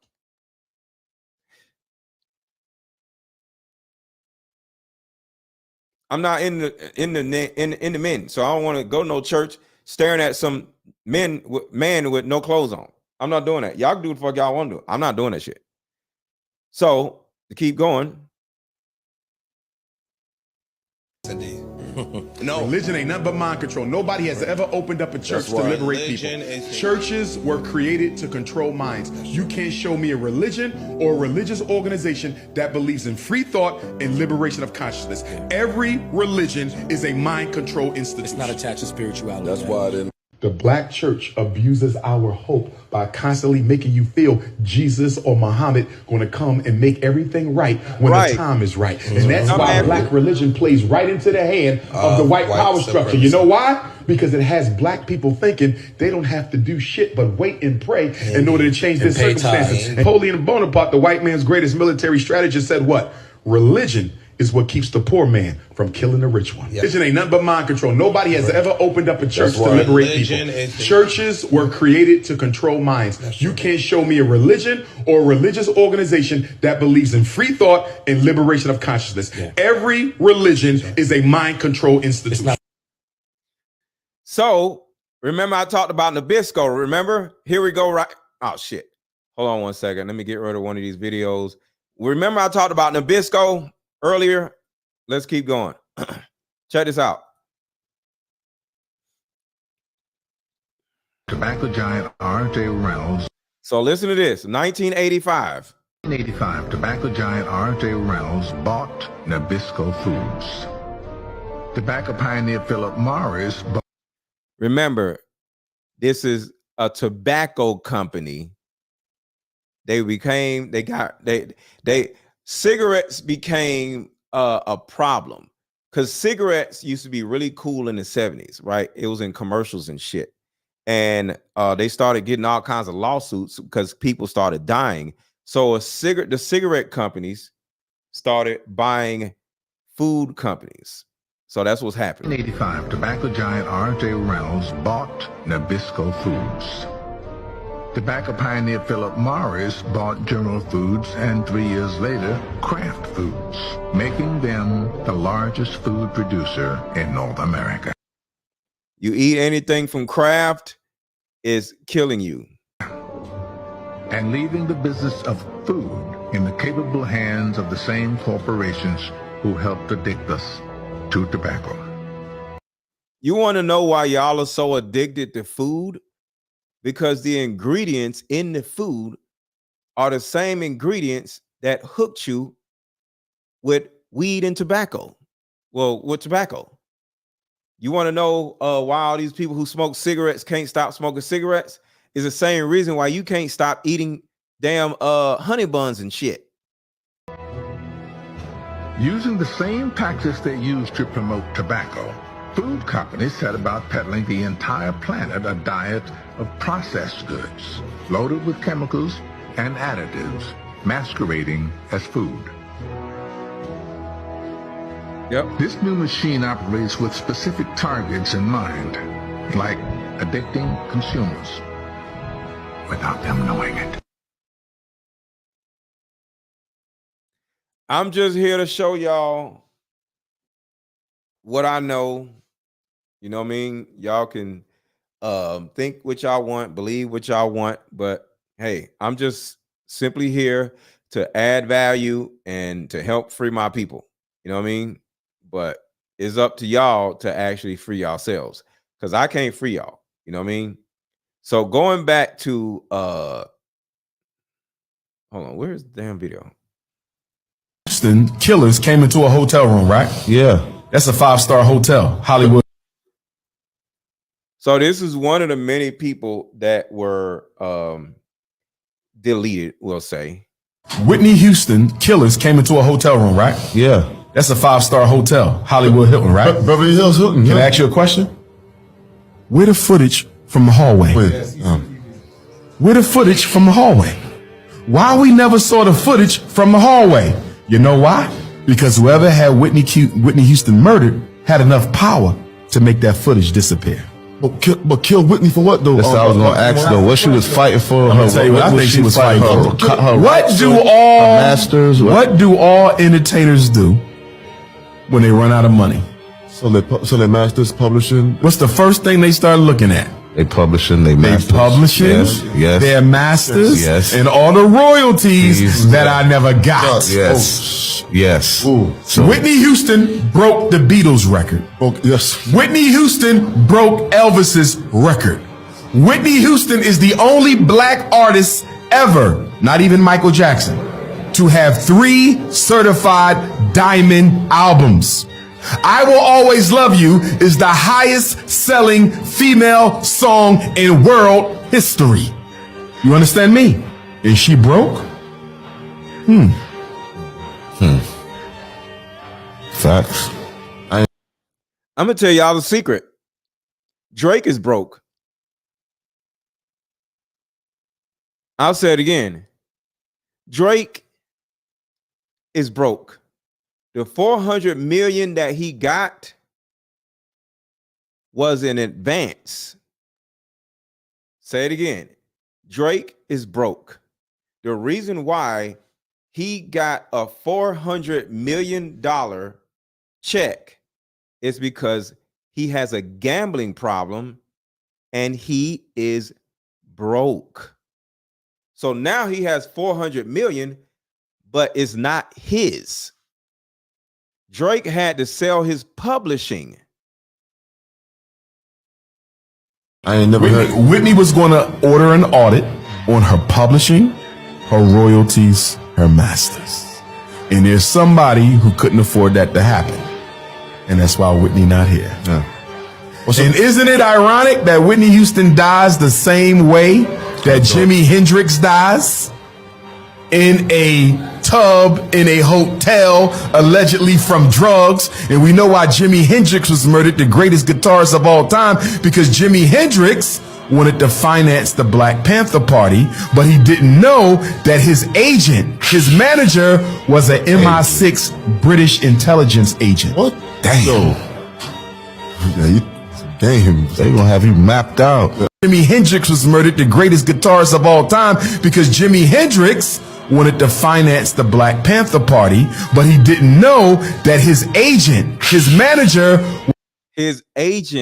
his manager. These dudes, agents and managers, be CIA agents. I told you, y'all. Was an MI6 British intelligence agent. What? Damn.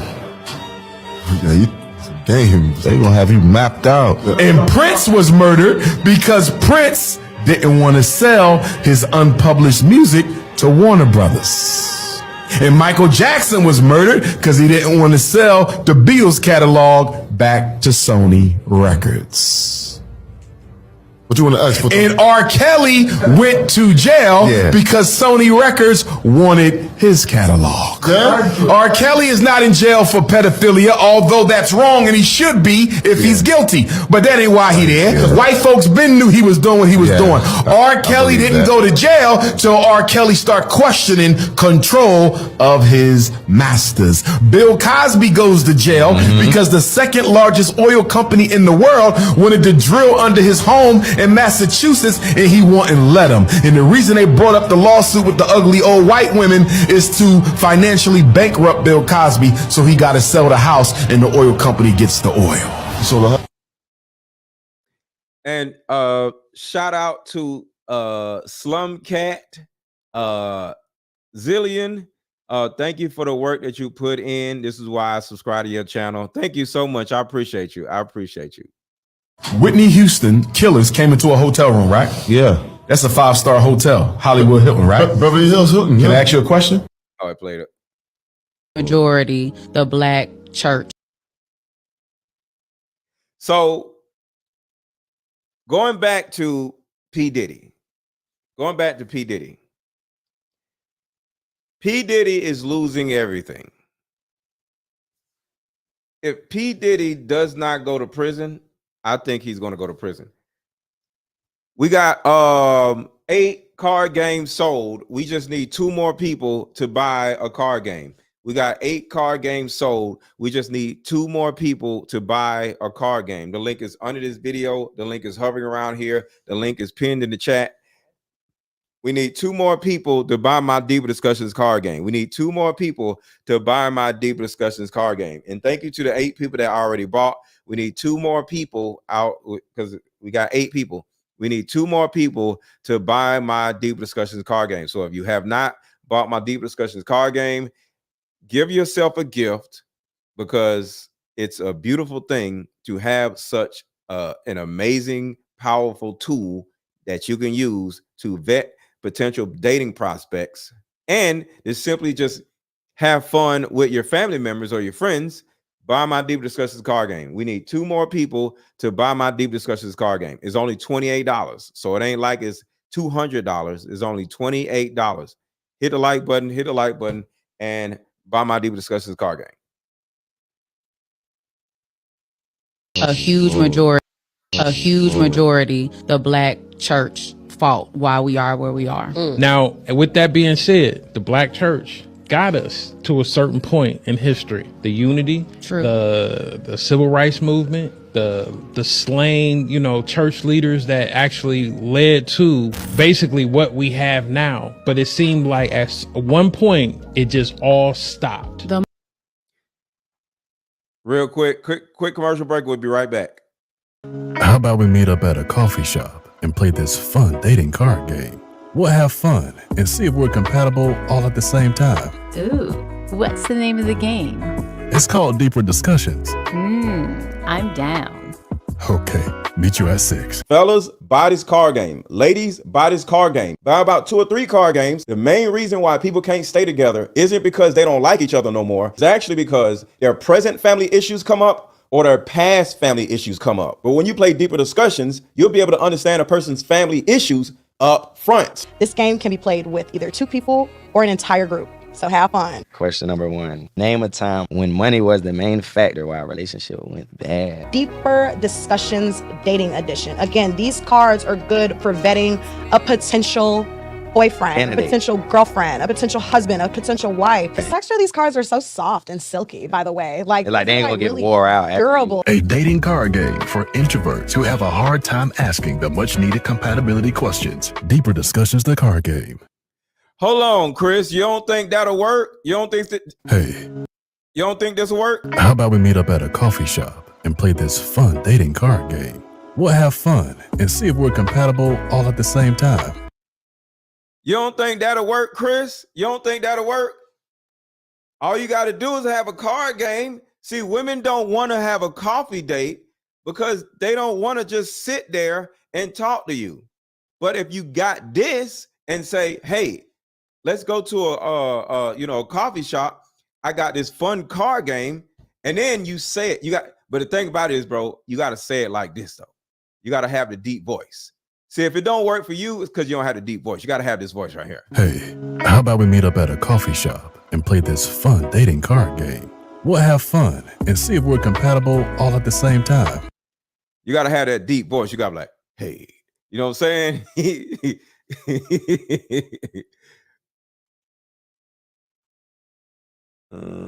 we go.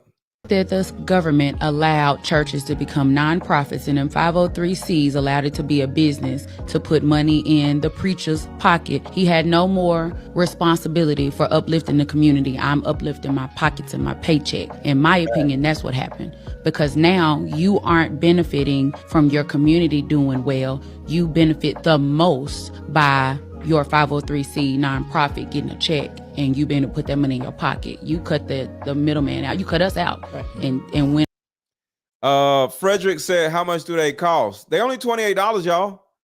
Only $28. You know, plus tax. But my Deep Discussions card game got 81 cards in it. It's only $28. Shop with your boy, Frederick. I'll drop the link in the chat right now. Shop with me. It's only $28.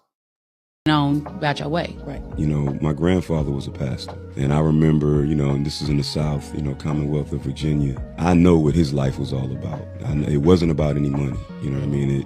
I witnessed it.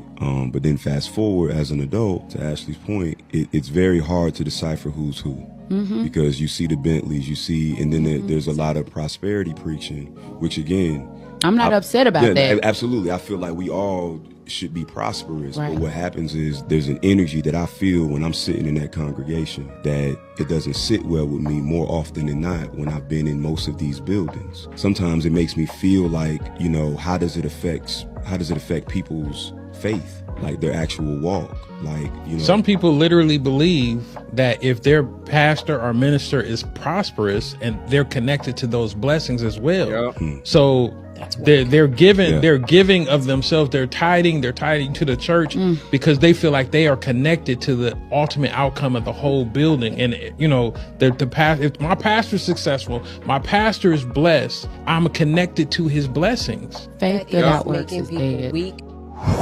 So here I have my church's yearly operating budget by department. And this is my first time ever seeing this. They sent this in the mail and I just so happened to open it. And I thought it was really interesting because I knew churches made a lot of money, but I didn't know like how much money churches made. So I wanted to share this to see if anyone else would be like blown away. And this is a mega church. Okay, a lot of members, not sure, you know, mom and pop. This is a mega church. So in tithes and offerings, they made or received $20,914,523 a year. And that's just from what they receive in worship, like when you're in service. Matthew 25 contributions, which I'm not gonna lie, I'm not exactly sure what exactly that is, but in Matthew 25 contributions, they received $1,035,000. In bookstore sales, $108,000. And overall, and for the building fund, which is, so they just built a new building. For the building fund, they received $708,000. In total revenue, that is $22,765,523. Seems as if they have a weekly tithes and offerings budget. About every week, they're receiving about $437,799. So this is not even as big a church as Joel Osteen's church, which is also in Houston. I can only imagine how much they're receiving, but this is crazy to me. Let me know what y'all think.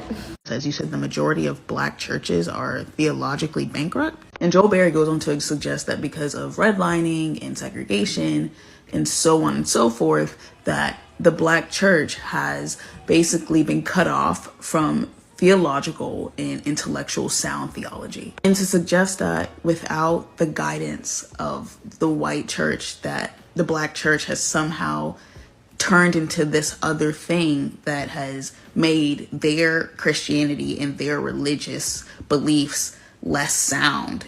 I think this is one of the clear remnants of slavery. The black church formed in America largely under the strict supervision of white Christians. They picked specific enslaved men to be preachers to enslaved Africans, and used these black preachers to reinforce systems of oppression and to elicit obedience from the enslaved. Comparisons of black churches and white churches, what's being left out of that conversation is how black folks have oriented themselves to Christianity in America historically. For European Americans, this religion was used for imperialism, colonialism, and white supremacy. For enslaved Africans and their descendants, this name was used for liberation from oppression and divine love. And this is why I think that while black folks and white folks are calling on the same name, they're not remotely tapping into the same energy. Notice what churches are turning into. Churches are turning to they're not teaching the word no more. They just want to get together and sing and say the same thing over and over. He's coming, he's coming, he's coming, he's coming, he's coming, he's coming, he's coming, he's coming. Yes, he is, yes, he is. He's coming, he's coming, he's coming, he's coming. Even if you're not well versed in his religious teachings, T.D. Jakes is likely a name you recognize. While his church initially propelled him into the media limelight, various other incidents have ensured his ongoing presence there. Some of these occurrences have been unexpectedly surprising, like the recent news involving his son. According to Dallas police reports, Jermaine Donald Jakes, the son of T.D. Jakes, the influential Dallas megachurch pastor, renowned for his views on homosexuality, was apprehended in a sting operation targeting gay activity at Keith Park some time ago. The younger Jakes faced charges of indecent exposure, allegedly exposing himself in front of two undercover Vice detectives. In the middle of chaos, because after a while, anytime you know too much, you stop living your best self. Senior CPL Janice Cruther, a DPD spokeswoman, confirmed that the detectives involved were both male. According to the Thank you so much, Amber, for the Cash App. Thank you, Amber, for the Cash App. Thank you, Nora, for the Cash App. The arrest affidavit, the detectives were responding to citizen complaints about suspicious activity when they observed Jermaine Jakes and several other unidentified males parking their vehicles in the lot east of the park. Subsequently, the detectives followed Jakes into the wooded area where he approached them with his genitals exposed through his unzipped pants. As detailed in the affidavit, Jakes maintained eye contact with one of the detectives while engaging in this behavior for several seconds. Despite the presence of pedestrians and joggers on a nearby trail, Jakes made no attempt to conceal his actions, as noted in the court records. And also, thank you, Reginald, for the Cash App. Thank you, Reginald, for the Cash App. Appreciate you, appreciate you, appreciate you. Interestingly, Jermaine Jakes listed his place of employment as T.D. Jakes Ministries, a fact that struck many as unusual given the circumstances. However, Jakes was ultimately released at the scene after being detained. For those unfamiliar, T.D. Jakes is renowned as the founder of the Potter's House, a prominent church located in South Dallas with a congregation of around 30,000 members. Infallible word of God. Because that is what the pulpit is for. But there will be a time.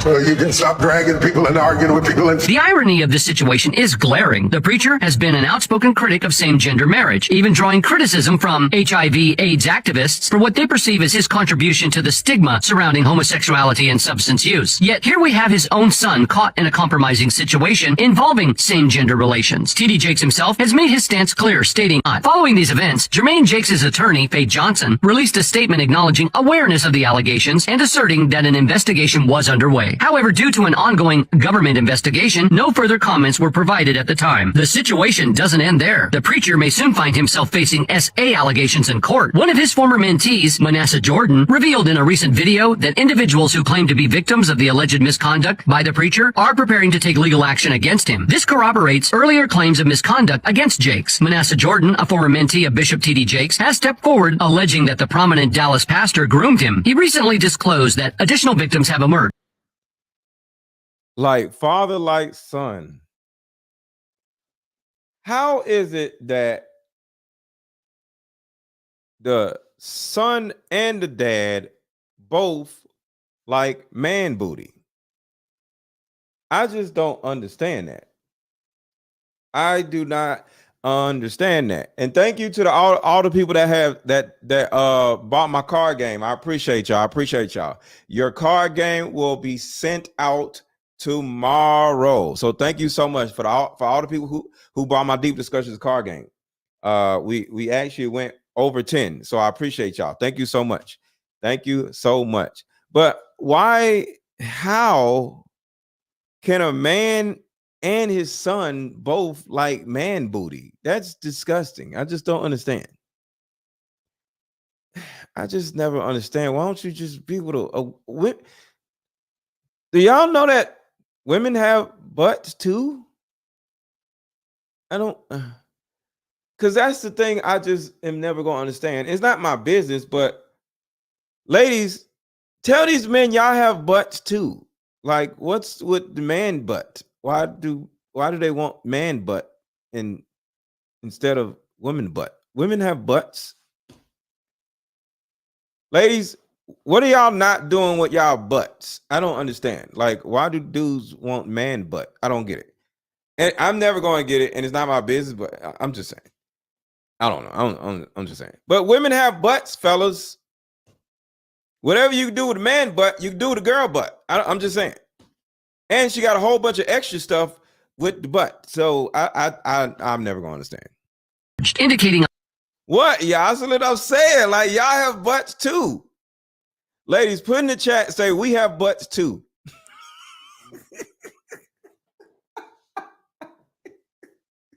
Ladies, right now, drop in the chat.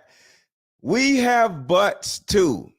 Come on, right now, everybody in the chat, every lady only, ladies only, drop in the chat. We have butts too. Faith. Look, we gotta fight this war, ladies. Shit, for whatever reason, they want butts. Come on, ladies. Yes, women's butts matter. Come on, y'all. Ladies, drop in the chat. Ladies have butts.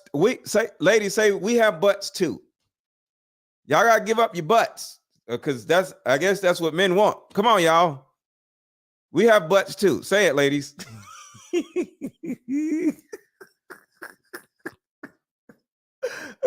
a troubling pattern of misconduct. The relationship between Jordan and Jakes is not entirely concealed, as evidenced by a circulating photo showing Diddy resting his head on the shoulders of the influential pastor. It seems that Jordan has managed to break free from what he perceives as the hold of his former mentor, and he is now using his platform to advocate for other victims. In a video posted on December 30th, yes, that needs to be a new hashtag for the ladies. We have butts too. Fellas, the ladies have butts, and they butts be all smooth and soft, and like, come on, guys, like, what the hell? I don't understand. Jordan discussed the new victims who have recently come forward against Bishop T.D. Jakes. Nessa alleges that 2 victims he spoke with were supposedly groomed and essayed by Bishop T.D. Jakes. In his video, Manasseh claimed that these victims confided in him about the alleged grooming and essay carried out by Bishop Jakes. Wait. Somebody said that's a good point. You didn't know that? You went, huh? So women do have butts? I didn't even think about that. Oh my God. They said you have a point. Oh my God. And you have a butt. Like, come on, ladies, we have butts too. We gotta make that a hashtag.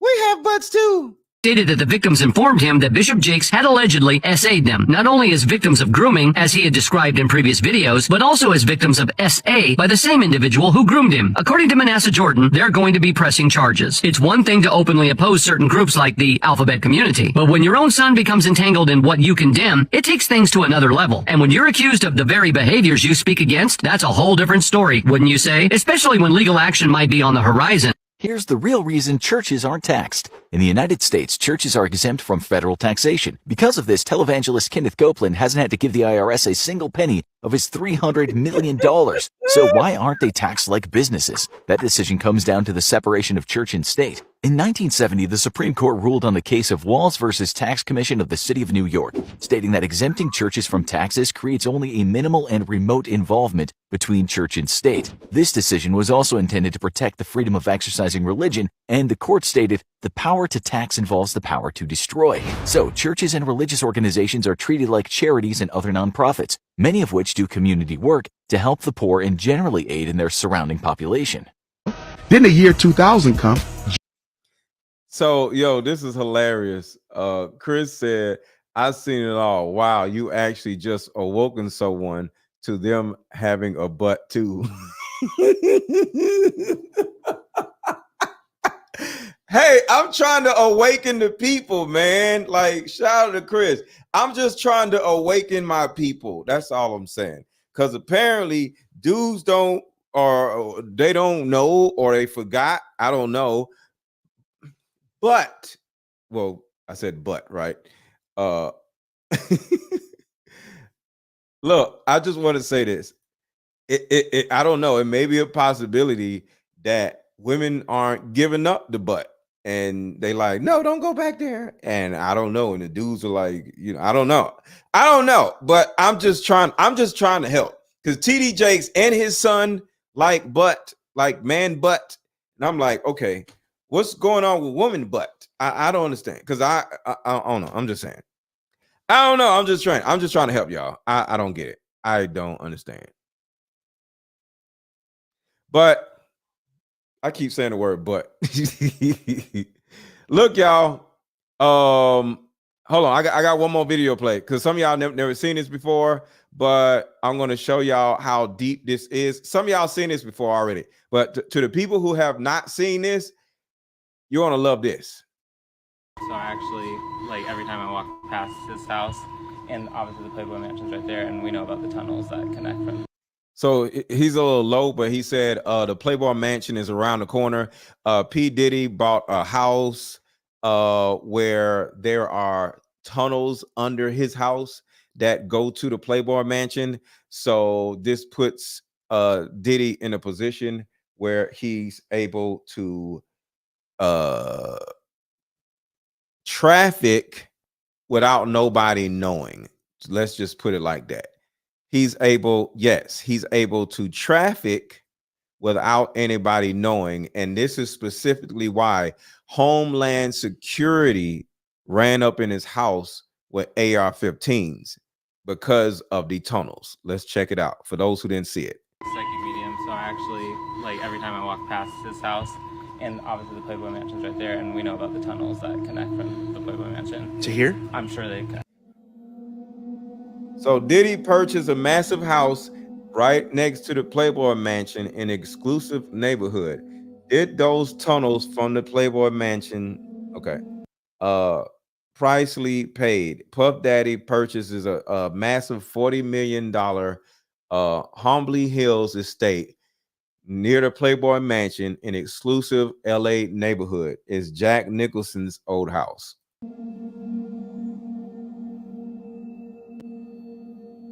According to the story on the Playboy, secret tunnels were running from the Playboy Mansion to the homes of several celebrities.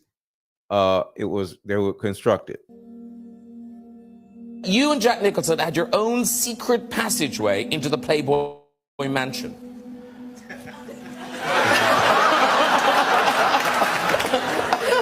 No. Is that true?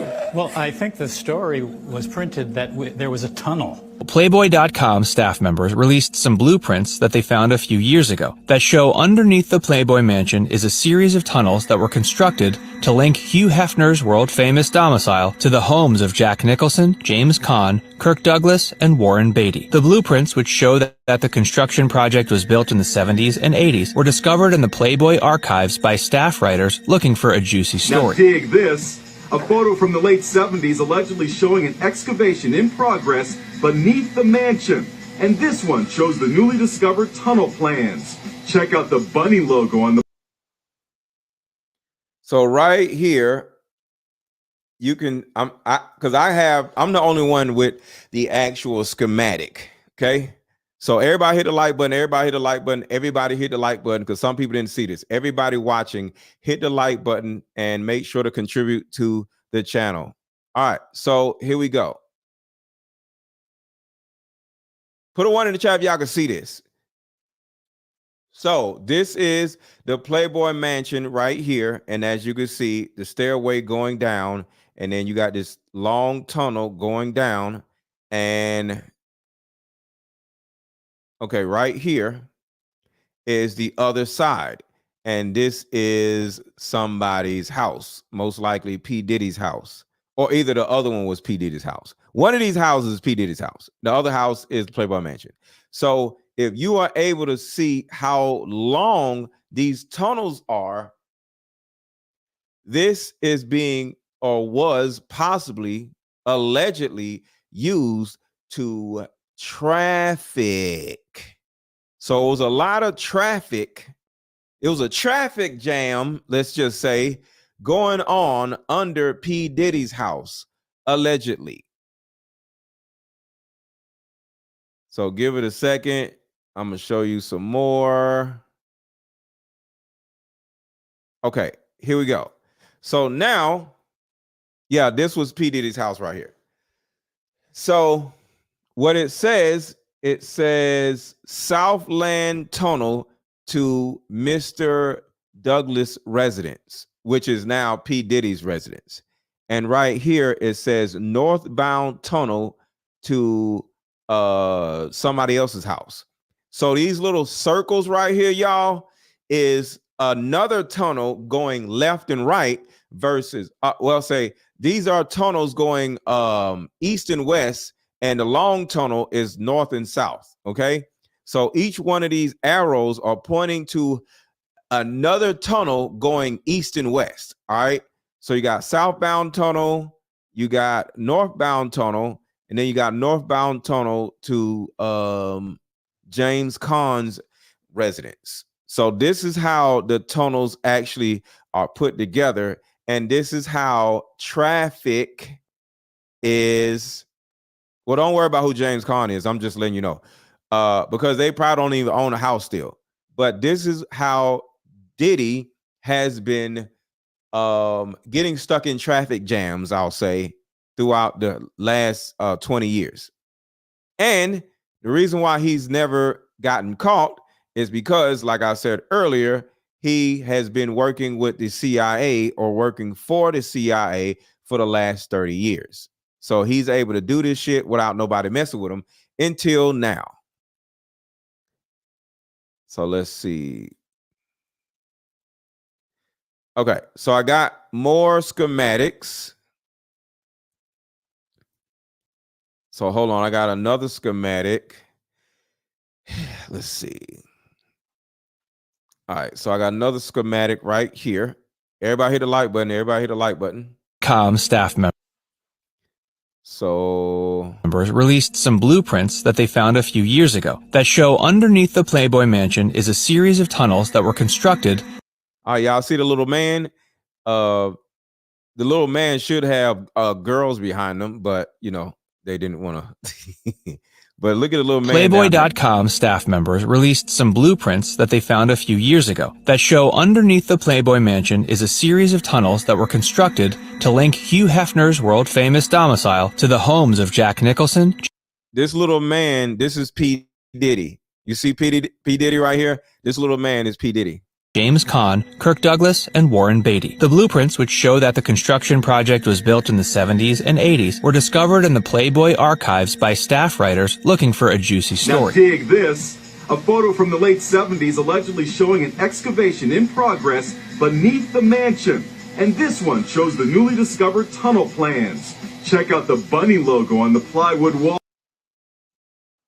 So that was another chance to see what was going on with the tunnels. But yes, this is what has been going on with P. Diddy all this time. And P. Diddy is the only person, or one of the few people, that can get away with all this stuff, because most likely, like I said, I put it all together. He's in cahoots with the CIA, most likely. And if I show up dead for whatever reason, I don't drink, I don't smoke, and I only drink water. So I was not poisoned. I do not get BBLs. So they can't say he went and got a BBL and now he dead. I ain't do nothing. That means they deleted me because I'm talking about the CIA. So if I show up dead, it's because of them motherfuckers. So just keep that in mind. And if y'all want to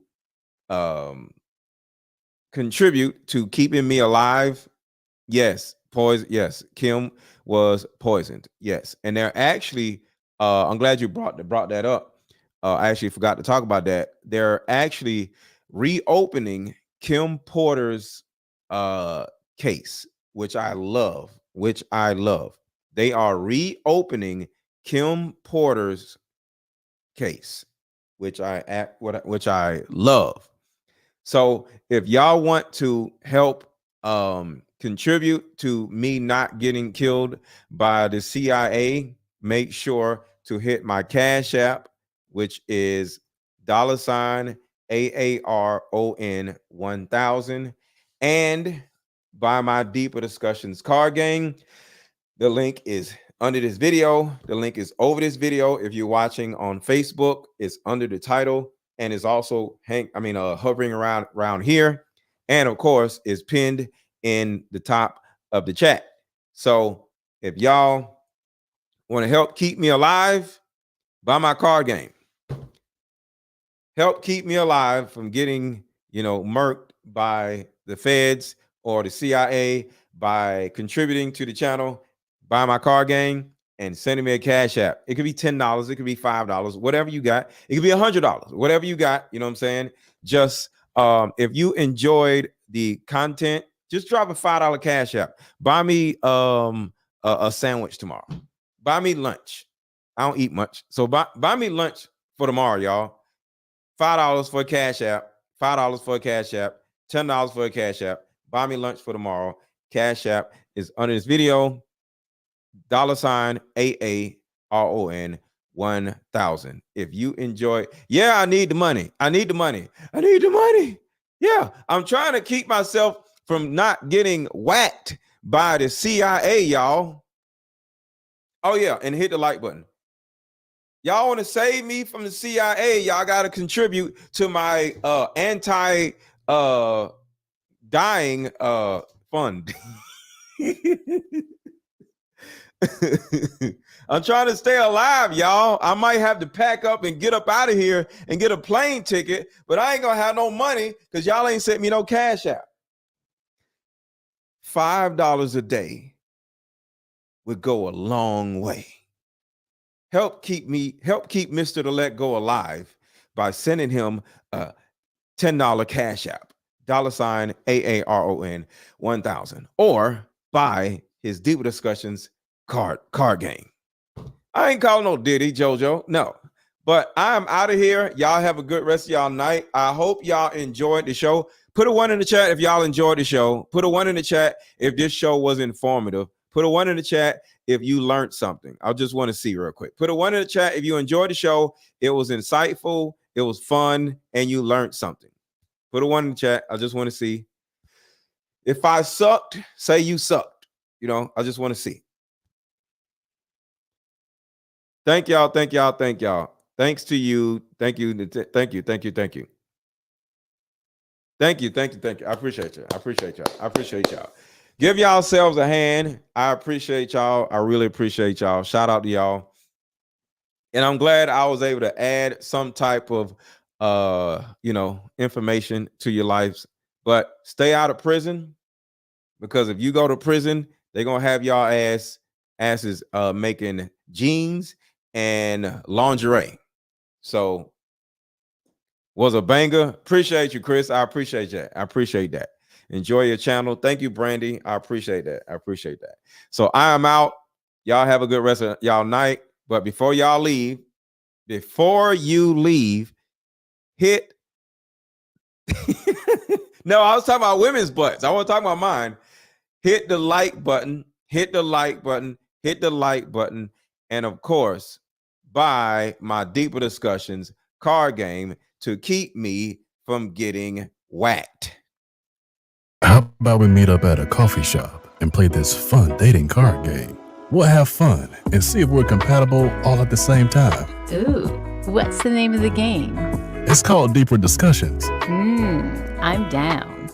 Okay, meet you at 6. Fellas, buy this card game. Ladies, buy this card game. Buy about 2 or 3 card games. The main reason why people can't stay together isn't because they don't like each other no more. It's actually because their present family issues come up or their past family issues come up. But when you play Deeper Discussions, you'll be able to understand a person's family issues up front. This game can be played with either 2 people or an entire group. So have fun. Question number 1. Name a time when money was the main factor why a relationship went bad. Deeper Discussions Dating Edition. Again, these cards are good for vetting a potential boyfriend, a potential girlfriend, a potential husband, a potential wife. The texture of these cards are so soft and silky, by the way. Like they ain't gonna get really wore out. Durable. A dating card game for introverts who have a hard time asking the much needed compatibility questions. Deeper Discussions, the card game. And Jennifer asked, do I go back and read the comments? Yeah, 1000%. But I read the comments that like are there after the I read the live comments too. But so if you want to say something or whatever, I'll respond to. I try to respond to as many comments as I possibly can, but sometimes there's a lot of them. But yes, I definitely respond to comments. So after the stream is over, drop a comment under the video and I'll be sure to hit you back. Y'all have a good one. Thank you so much, Jocelyn. I appreciate you. I appreciate you. My live is a vibe. Thank you so much, Jocelyn. Good night, y'all.